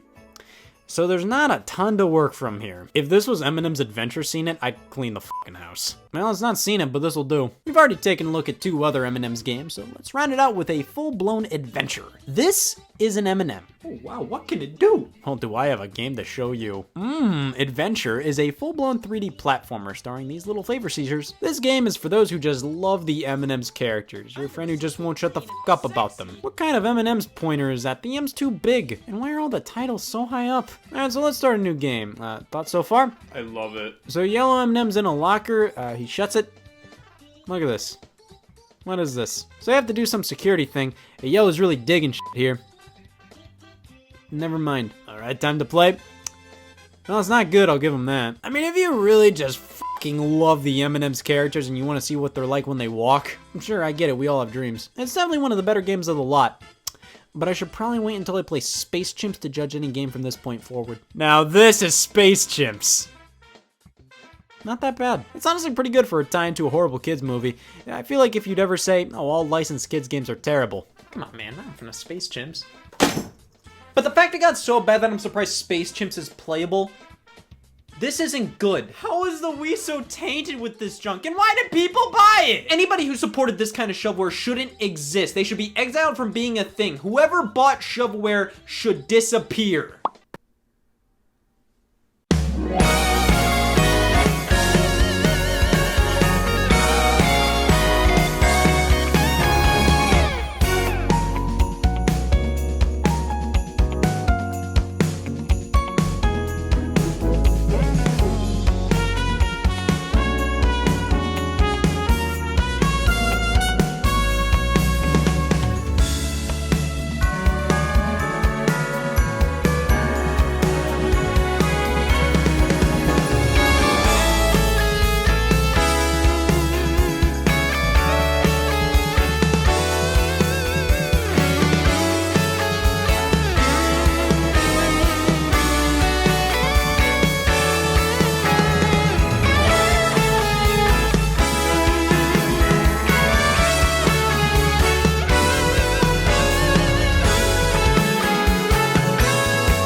Hey y'all, Scott here. Go greet a season. It's the busiest Christmas Eve of the year for us over here at the left pole. Santa's got the north covered, we got the left. I formed this company when I noticed that Santa Claus was the only supplier of holiday cheer. If I wanted it from anybody else, I'd have to convert religions. It's a monopoly, and if you disagree, well, I don't. Competition helps everybody, especially self-esteem. Santa's been cruising on elf labor and white hair for the past 2,000 years, and it's all because nobody stood up to him to tell him to do better. So, we have 4 hours to finish and deliver gifts to every person on Earth. Ever? I don't think Santa does the dead ones, so that's a good market to reach. We can't travel the world by ourselves. That's a 9-deer job. Put me in a room with 9 deer and tell us to do a job. I'll finish top 5. We've only finished 2 presents so far, and one's an IOU. Okay, well, if it comes down to it, the pack of cigarettes, we can separate amongst 20 people. I just don't see how we compete with Santa. We don't have anything to combat him. We don't have silver bullets. We don't have garlic. Well, we're just gonna have to learn everything Christmas. We're gonna have to do everything he does. I'm going as fast as I can! Jerry, how's our biblical research going? I just got to the part about cannibalism. Oh, my bad. Inbreeding. Target employee, have you opened the door yet for us to walk outside? Yeah, my hands are pooped. Well, does anybody have any spare ups to give? I gave those up long ago. Oh, am I kidding? We're never gonna be able to compete with Santa. We'll never be not real like he is. Now, I think we're gonna have a shot. We just gotta stop making these presents by hand. There's gotta be something lying around here that can suffice as a gift. What about this? No, I need that. It helps remind me there's a dead rat on the floor I need to clean up. Okay, what about all those games in the shopping cart? Oh yeah. F*** 'em. Why do you have all these games here? I was gonna return them. Why are they in a shopping cart? I was gonna return that too. You hoard games all the time. Why do you want to get rid of these? Well, one of them has blood on it. And this one's got shit on it. Wait, no it doesn't. Yeah, it does. Well, then why are you returning it then? I need answers. And I'm not getting it from here. You really want to know? It all started. Well, I can go as far back as the birth of Satan, but I'll fast forward to 1983. The video game industry was in a tough spot after the boom of arcades and home video game consoles. Many companies said, hey, that's a great idea. Let's do that too. Oversaturation. There was no quality control. Everybody was making video games because for consoles like the Atari 2600, there was no procedure to get a game approved for release on the system. You could just release a game for the system. Because of this, retailers didn't know what games were the ones they wanted to keep in stock. Consumers were getting burned by bad quality titles, and the industry entered the infamous crash of 1983, all because everybody thought they could open a video game company this year. Introducing Data Design Systems. Who are they? bad. But at the time, they were just like any other small software developer based out of the UK. They would go on to craft gaming experiences, mostly for home computers, such as the Commodore 64, Amstrad CPC, and ZX Spectrum. The games such as Tobruk the Clash of Armor, DNA Warrior, and Annals of Rome.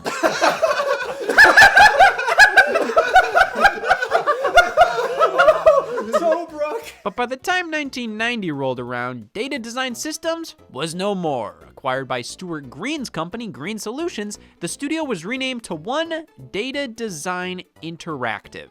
Does that name ring a bell? Well, or maybe these images will refresh your memory.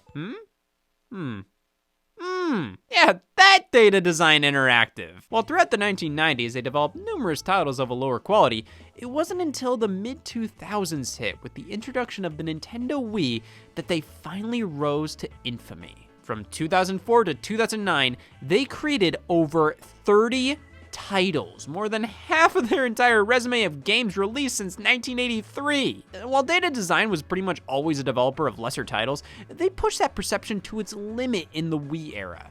And the crazy thing is, they benefited from it. The quantity over quality initiative they were focusing on actually succeeded. They were doing well during this time because of the casual consumer base of the Wii picking up their games just because of the low price, not knowing any better. They opened a US office, secured licenses for well-known brands, and boasted 40% market share of all value-priced Wii games in Europe, all because they won people over with cheap prices and enticing box art. I can't say I wouldn't. Thankfully, this business strategy did not work in the long run, as just a few years later, in 2009, trading ceased at the company, and it later went fully defunct in 2012. Satan's Speed Data Design. During my numerous shovelware benders, I've already experienced many of Data Design's most infamous titles. I don't want to look at them anymore. They remind me of bad. Well, regardless of the quality, they are pretty multi-purpose. Like, I could use this as a rectangle. So it's settled! We'll use these as Christmas presents! Well, you know what they say. Sure. No, they don't. They say yes. And so do I. All right. We're in a product testing zone. If we're gonna distribute these, we gotta do product testing. We can't do that. We don't have time. Do we really want to risk the lives and safety of children everywhere? Do we not want to meet our deadline? You know what? Fine. The only way you can truly defeat a demon is by taking a look at its entire life and understanding fully why it is the way it is. And the sooner we get that out of the way, the sooner I can get out of here and achieve glory. Well, let's test out the worst game developer of all time's entire catalog of games and see if we actually gain anything from that. Oh my god, is that a lump? We already have. First off, you know how the old saying goes, one of Data Design's first major releases was Tobruk, the Clash of Armor in 1987. They did a couple of incredibly obscure independent ZX Spectrum releases beforehand alongside some actual professional software, but I'm only talking the real stuff, you know, the stuff that can make me cry. Released exclusively in the UK for personal computers at the time, Tobruk the Clash of Armor was a bit of a revelation for everybody. Evil is born! You're telling me this was the first thing they made? What was their MO? Was Smirnoff funding them? Tobruk is a turn-based strategy game from the 80s. You know what that means. Not only does this age poorly, I don't think this game in particular was ever at the top of the food chain. I can't really say this is abhorrent. I mean, this is a World War II strategy game from 1987. As much as I would love to tell them do better, the wall isn't responding. Afterwards, Data Design mainly created multi-platform versions of pre-existing titles. The ZX Spectrum versions of Annals of Rome and DNA Warrior, the ZX Spectrum and Amstrad CPC versions of Loops. These were all UK-only releases, so thank God. That body of water is really coming in handy. I mean, look at these games. What do you want me to say about them? There's not much to say. Oh man, that's actually pretty good. There's not much to say about these. They're either incredibly bland, simple, and flat out bad budget PC games from the late 80s, early 90s, or they're not nearly as good. But that brings us to Data Design's home console efforts. Here on the Sega Master System, they ported Xenon 2 Mega Blast. How do we know that? Oh, that's how. Jesus Christ, could this run any slower? Yes. Xenon 2 is a perfectly fine shoot 'em up at its core that just so happens to also be painfully slow when anything other than your ship appears on screen. So I wouldn't say it's bad, I'd just say it's unplayable. But hey, Data Design's catalog thus far may not be anything to write home about, but at least it's fairly inoffensive. I mean, how could you hate the developers of Game Boy Jeopardy? Oh. Well, regardless, this may be Data Design's best effort yet, which isn't saying much. It's pretty hard to mess up Jeopardy, especially when this version is heavily based on the NES game developed by Rare, so they had two sources to base this project off of. It'd be more impressive if they f***ed it up. But no, it's just Jeopardy on the go. Same types of questions you normally get during a game. A tree dweller whose name implies one of the 7 deadly sins. Keebler. Alphabetically, it's number 1. Hey! It lay in the house that Jack built. Jack. The more accurate name for the American buffalo. North American buffalo. The herring lake fish often requested off a pizza. Bad fish. Aesop character that won by a hair. Rapunzel. Admirals. This father of the nuclear sub managed to serve 18 years beyond compulsory retirement age. Admiral? Captain Crunch. No, not that cereal mascot. Right, Chocula. And it turns out because Data Design did an adequate enough job with Jeopardy, they got Jeopardy Sports Edition and Wheel of Fortune on Game Boy as well. If you needed a Game Boy or ZX Spectrum version of your game, well, they were Guy. They weren't your guy, my guy, no guy. They were just Guy. But they must have impressed somebody because they received one of the highest honors a developer can receive, porting a version of James Pond 2 codenamed RoboCod. I mean, look at how many versions exist. How could it not be? Now, who's James Pond? Alright, well that question's answered. My apologies if I sound a bit like a Scrooge, but I don't like that f***ing fish. Oh, come on. Where's your Christmas spirit? Alright, my bad. Let's see what the fish can do. Merry Christmas, Jerry.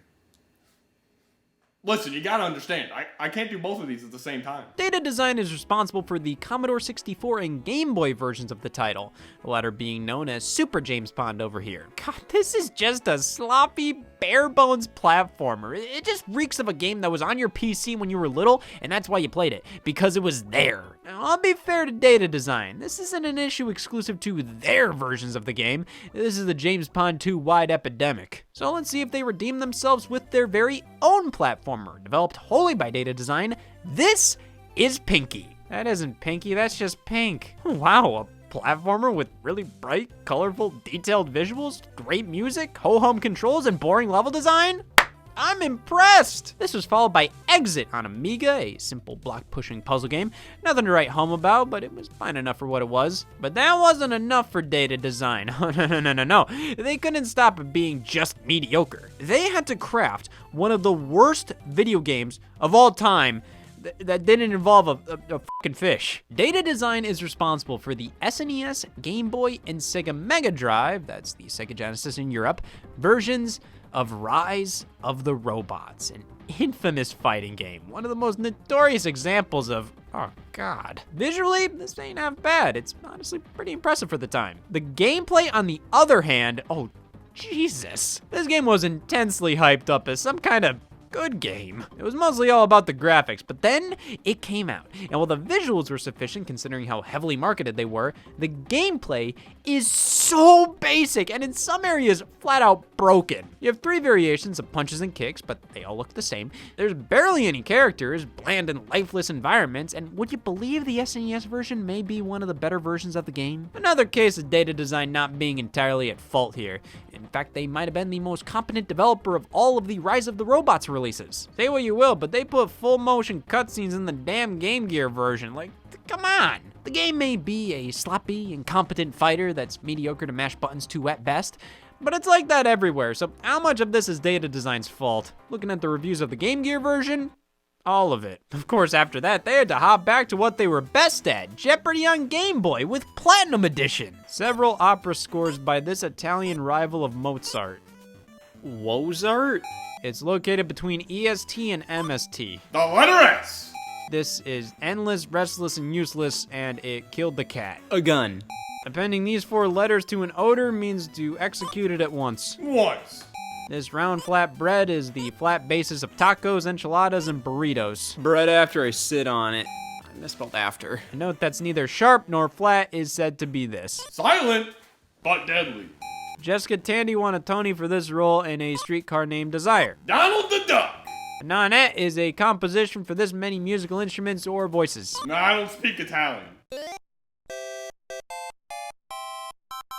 I told you! Platinum Edition is the exact same game as the original, just now with new questions, just like Jeopardy Teen Tournament on Game Boy, released the same year as Platinum Edition. This was their bread and butter, coming up with trivia. I mean, the categories in this round of Jeopardy are immaculate.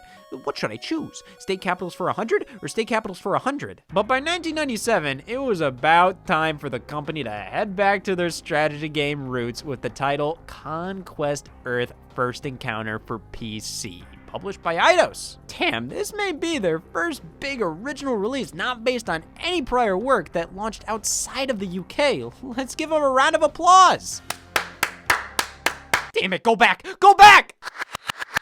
Oh no, it sounds the same! Conquest Earth seems to be Data Design's biggest effort yet with all these animated and live action cutscenes, but much like Rise of the Robots, it feels like they did everything but make a damn game. This is a real-time strategy game without the strategy. In fact, the thing that requires the most strategy is navigating the interface. But when we get into the game itself, it's just mindless. You just move your units one toe at a time and kill each enemy. That's it. It's like making a platformer where most of the levels are just straight shots with enemies. It makes sense then when there's a hole in level 45, you go, holy shit.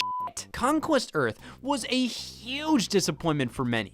I mean, Eidos was a well-known publisher. This game got actual press. It wasn't like many of Data Design's other titles, which pretty much just flew under the radar. This was their big chance to make a name for themselves.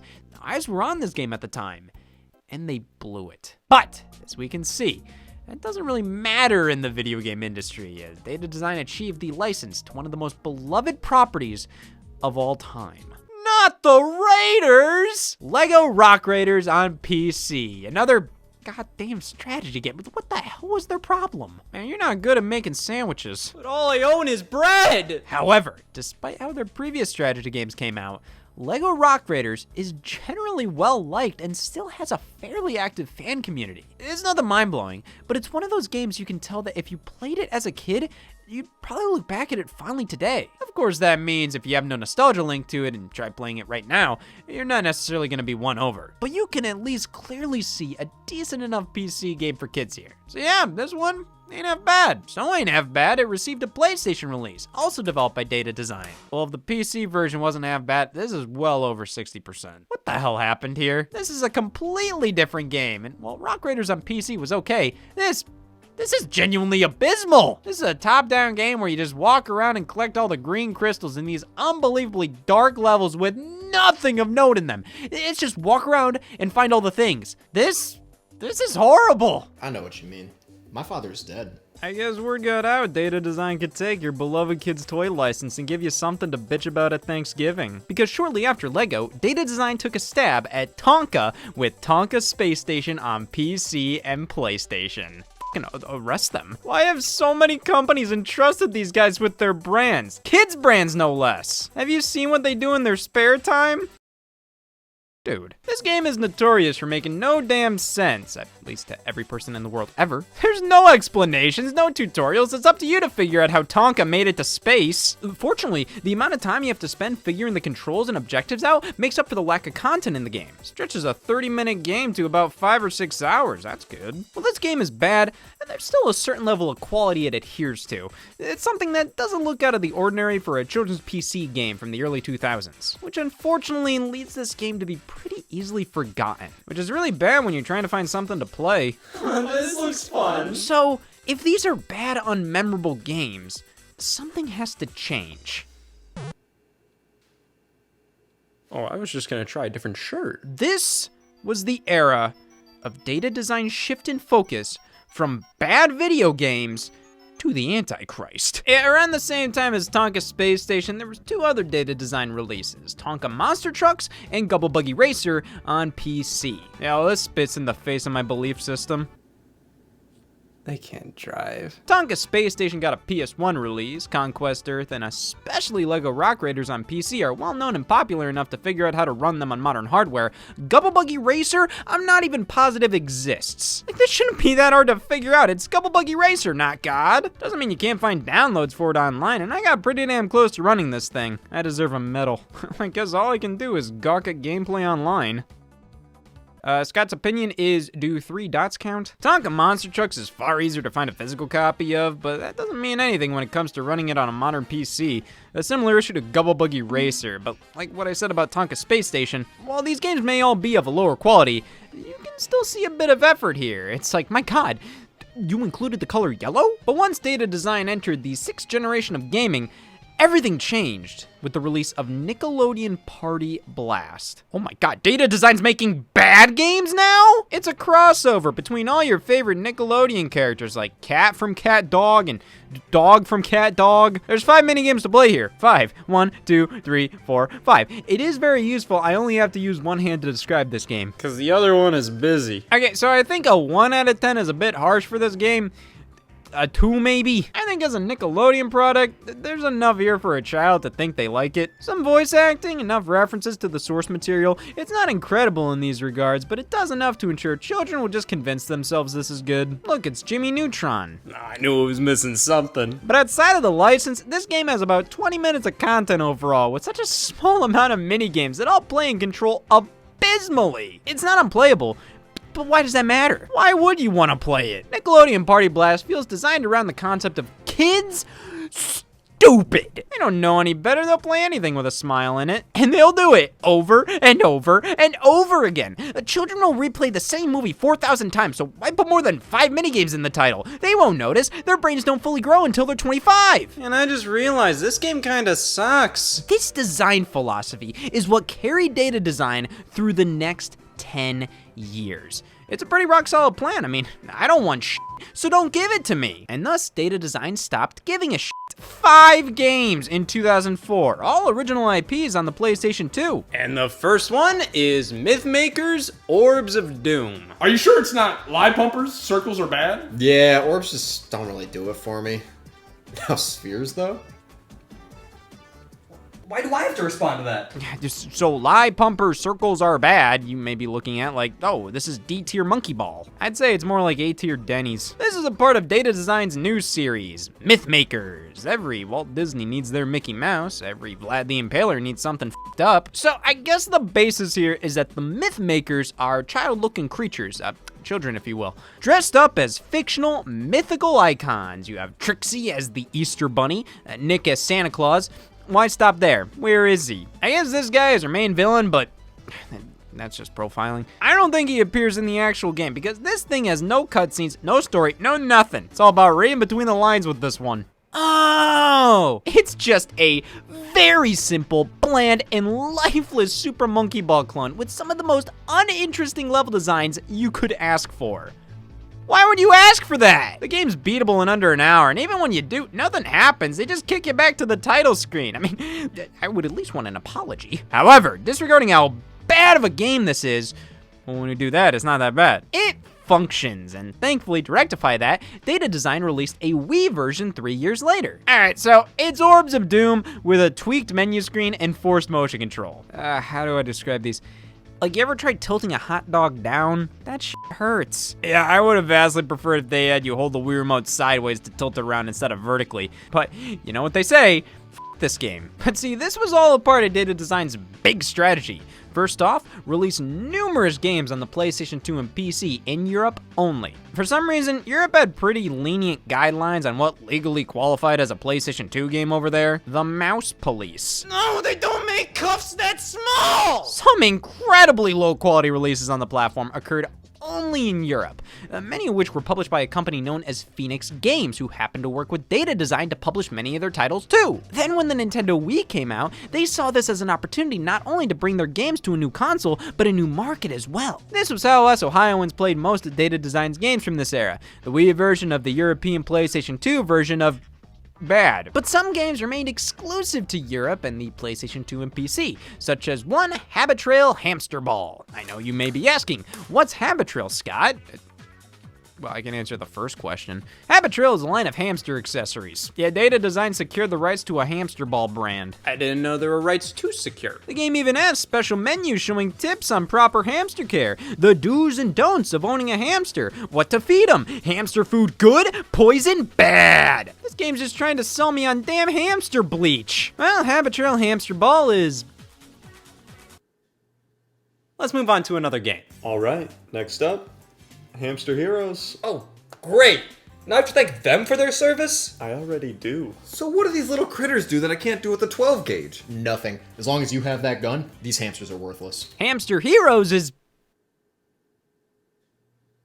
Let's move on to another game. 3 damn rodent in a ball games? Hell, 4 if you want to count how Hamster Heroes was reprinted with a different cover. These look like damn mice. Let the war rage on. Now, all these games are pretty damn similar, but they do have differences, you know? Orbs, balls, mice. Hamster Heroes definitely feels better to control than Orbs of Doom, but the level design is way more nonsensical. And then you have Habit Trail, which is just a complete joke with its level design. So yeah, there's a game for everybody. But while each of these games are different, they're really not at the same time. They have the same assets, user interface, features. I mean, it feels like they just drag and drop new art into the loading screens and called it a day. I mean, Hamster Heroes and Habit Trail Hamster Ball are pretty much the exact same thing outside of Habit Trail taking place in a bedroom, Heroes in a lab, and the hamsters have got to be bleeding. Well, I'd trade a bleeding hamster for a bloody rat any day. Let's try Mythmaker Superkart GP, another 2004 European PS2 release that came over here on the Wii in 2007. Finally, the Mythmakers can bitch about gas prices with my dad. It's an extraordinarily basic Mario Kart clone, the one that includes environments from Orbs of Doom, which is world building. It's like seeing something f***ed up on the news. It adds a layer. So this is a game that works. It's so basic, it would be surprising if it didn't. The controls are a little touchy, but they do the job, though. Why do I have to shake the controller to use an item? I already have to tilt it to steer. That's like rubbing your stomach while patting your head while driving. You do as little as even think about touching anything in the game, and your cart's gonna flip out. You're gonna end up backwards or on your side. The physics are completely messed up, and thankfully, the game knows that and resets you back in place if it detects that you spun out. But that just leads me to ask what you didn't consider these as cries for help? There's barely any content here, too. They basically have 4 tracks that are just repeated throughout the rest of the game, except now it's nighttime, or now you have to do the track backwards. Yeah, that's more content. Much like how Sonic Colors in Europe has more content than the North American release. See? Well, maybe Data Design's other kart racing effort is effort. This is Action Girls Racing. Wait a second. This is just Living World Racing again! Yeah, Living World Racing was a European-only PS2 and PC release, and similar to Habit Trail Hamster Ball, it has the endorsement of Rodent Studios. Yeah, I thought Living World was a children's cartoon series or something, like The Busy World of Richard Scarry. Dude, they make rat food. But we can pick from some of our favorite Living World animals. Mr. Mouse, Mr. Hamster, Mr. Rat, Mr. Guinea Pig, Mr. Chinchilla, Mr. Dwarf Rabbit, Mr. Rabbit, and Mr. Ferret. Now, what can we infer by this character roster? The absolute sausage fest. But also how Living World has a vast array of iconic characters. I mean, they are all here on the loading screen. That's Mr. Mouse. So surely, because this is a racing game featuring these characters and they're prominently featured with names, I can look up Mr. Mouse from Living World and see all the other wacky adventures Mr. Mouse has gotten himself into. Well, I got news for ya. There is no Mr. Mouse, Mr. Hamster, Mr. Rat, Chinchilla, Guinea Pig, Dwarf Rabbit, Rabbit, Ferret. The only example of these characters being as they are is Living World Racing, a racing game starring your favorite characters from Living World Racing. I thought for as long as I had this game, oh, this must be some kids show in Europe. Not only, no, they make rat betting, but these characters aren't even characters, which for a character named Mr. Rat, I'm fucking shocked! So the only person this game would appeal to... Oh, to be a mouse for a day. Is that. This one isn't good either. I mean, thankfully with this being only on PS2 and PC, there's no forced motion controls, though it's not like those are unbearable on Wii.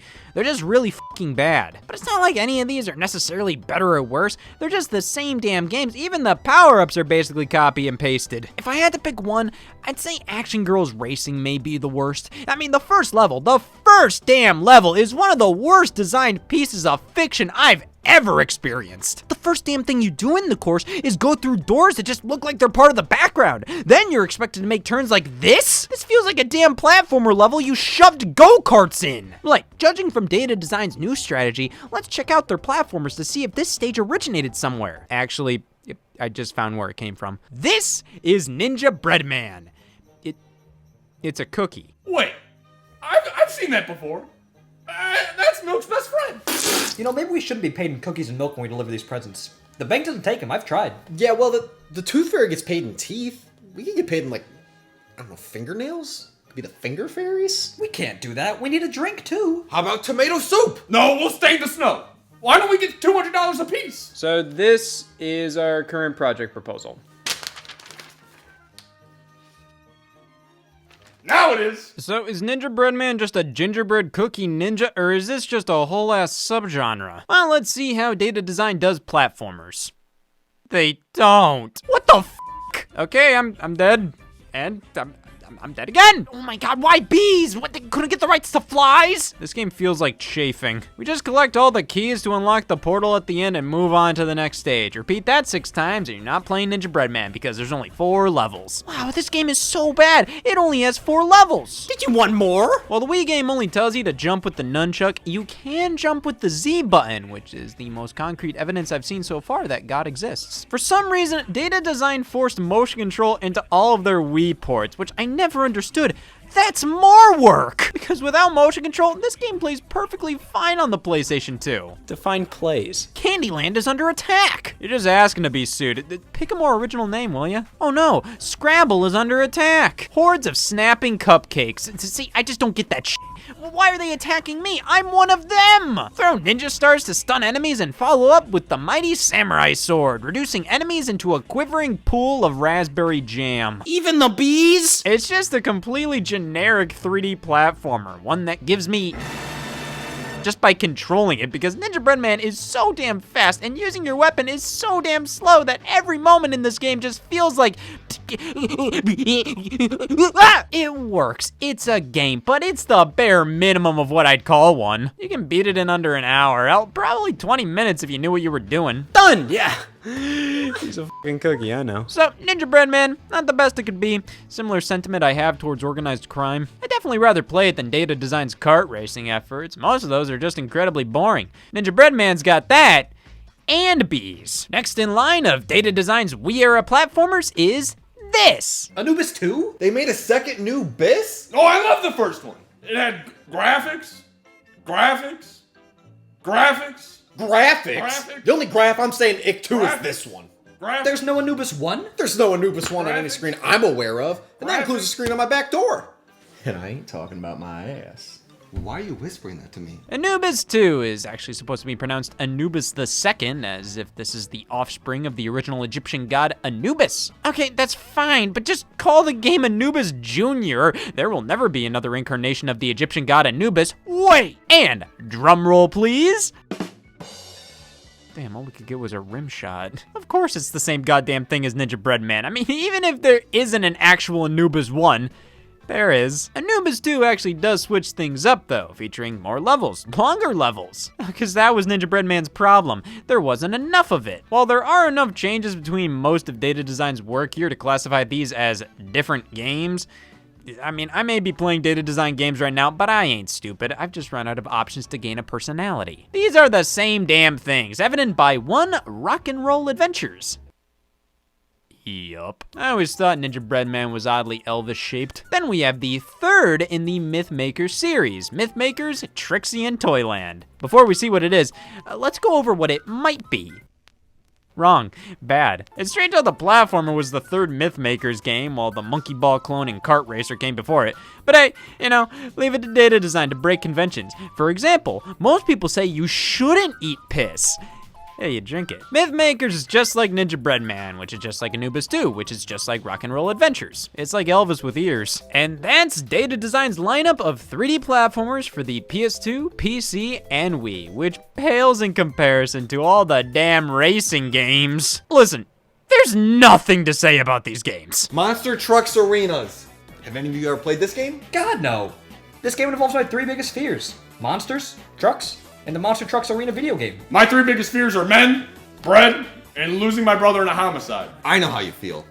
I got a gluten allergy. The Monster Trucks games are just the same as the Car Racers, but with big-ass cars. Rig Racer 2 is the same as the Monster Trucks games, but with trucks. Now, where's Rig Racer 1? I don't know. Maybe it's the same as Anubis II, and it's pronounced Rig Racer II. Goodyear Racing, classic British motor racing, urban extreme street rage, and all the damn Kawasaki games. Snowmobiles, quad bikes, jet ski. Yeah, Data Design got the license to make a jet ski game with the Kawasaki brand. The same same license Nintendo got for their jet ski game, Wave Race 64. So in a weird way, Data Design created a spiritual successor to Wave Race 64. It's obvious why Data Design pumped out so many racing games. I mean, they're obviously fairly easy to iterate on. You can make a Monster Trucks game and a Trucks game, swap the cars and environments, and for some reason, these two feel more distinct than Ninja Breadman and Anubis 2. But outside of these examples, they did some more experimental racing games, like London Taxi, Rush Hour. This is a clone of the Crazy Taxi series, which is a bit less egregious than Billy the Wizard Rocket Broomstick Racing, which is a clone of, Little Wizards. Oh my God. Moving on, Earache Extreme Metal Racing, based on the record label Earache. That's just great. Yeah, next up, Crash Easter Egg Hunt. Mini Desktop Racing. These are all horrible, okay? Billy and Desktop have the worst feeling controls of the bunch. London Taxi is probably the most tolerable, and then Earache, it's just badass. Much like misspelling kids while playing sports. It's the Kids Sports series. Here's basketball. And ice hockey. And international football. You know, in Europe on the PS2, this was called City Soccer Challenge. Soccer. In Europe. You're in Europe. Why are you calling it the American term? You don't call crumpets cheese nips over there. The Kids Sports series is about as bland as it gets. But I will admit, for what they are, they do the job, unlike the Kids Sports series. This almost looks like it's from an entirely different franchise. Kids Sports Crazy Mini Golf, featuring new U technology, allowing anybody to put themselves in the game. Wait, what? Wait, Rex, what are you doing? Oh, I just decided to tinker. Tinker? Yeah, it's Tink brought to the next level. A chicken man. It doesn't work. This game doesn't work. I have no idea how anybody can control this. Like, what the hell am I doing wrong? I'm not playing Crazy Mini Golf 2, obviously. And I'm still wrong! Now, Data Design put out Junior League Sports later on, which is pretty much an updated compilation of kids' sports basketball, ice hockey, and soccer all on one disc. It'd be even nicer if they included more of their games here, like Party Pigs Farmyard Games. It's just a bunch of hogs competing in the Olympics, but it's on a farm. Oh, that's what the title meant. I have to admit, though, this was a later Data Design release, no PS2 or PC version. This launched fully for the Wii in 2009, and I mean, it's not good, but it's its own game. It's not reusing loads of assets like previous Wii efforts. This is an original Data Design release. We haven't gotten one of those in years. Why stop there? How about Battle Rage The Robot Wars? This has no obvious Data Design attributes outside of the fact it's poorly designed and controlled, and the game as a whole rips ass, but still, my personal golf trainer on Wii is a completely different beast from the Crazy Mini Golf series and intends on teaching you how to properly play golf rather than whatever the hell that series was doing to my brain. This is pretty much just a series of videos with some interactive segments here and there. Best damn thing they've done. Well, this means things are looking up. What I said still applies. Okay, what's left? Well, some licensed kids games exclusive to Europe on the PlayStation 2, An American Tail, Casper and the Ghostly Trio, and Casper's Scare School. What do these all have in common? Yeah, they all fucking stink. An American Tail is a very sloppy, basic, and simple minigame collection disguised as a level-based story mode, and is pretty much a Data Design sampler platter. First couple stages are Monkey Ball clones, followed by some platformer stages, and it'll take you roughly 35 minutes to get through this, 30 if we shave off the time I spent on the title screen.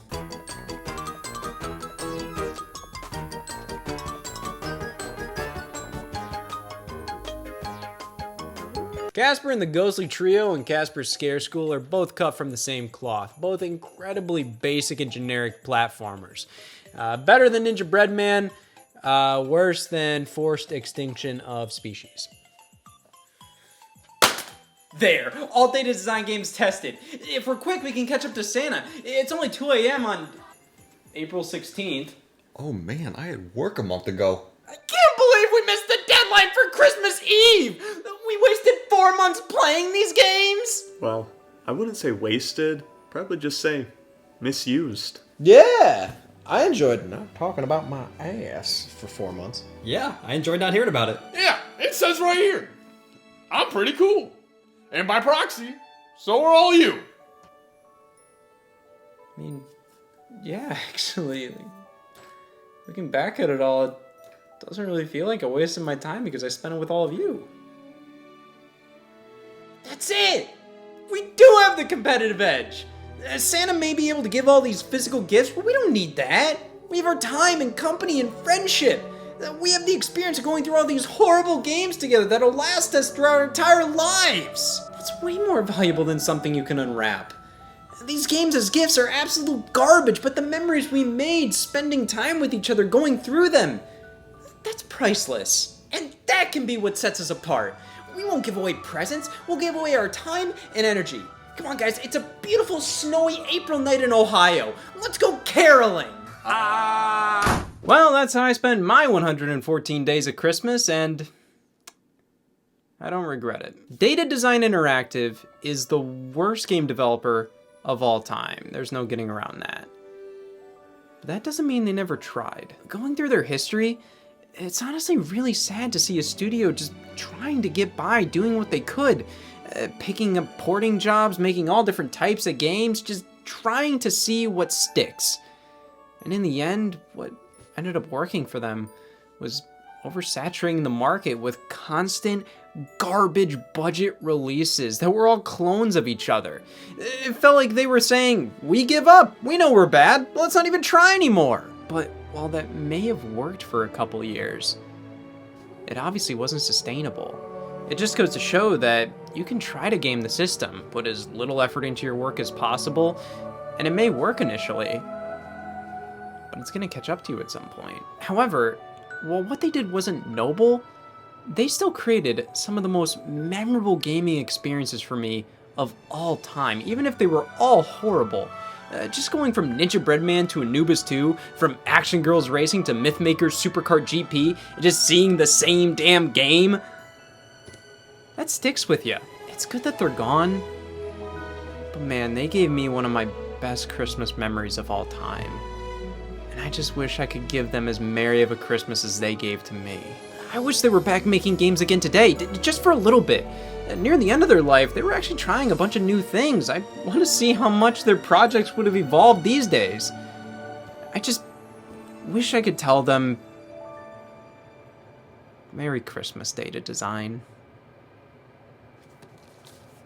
Junior League Sports on Nintendo Switch? Crazy Mini Golf on Nintendo Switch? Never mind, never mind, never mind, never mind, never mind, never mind.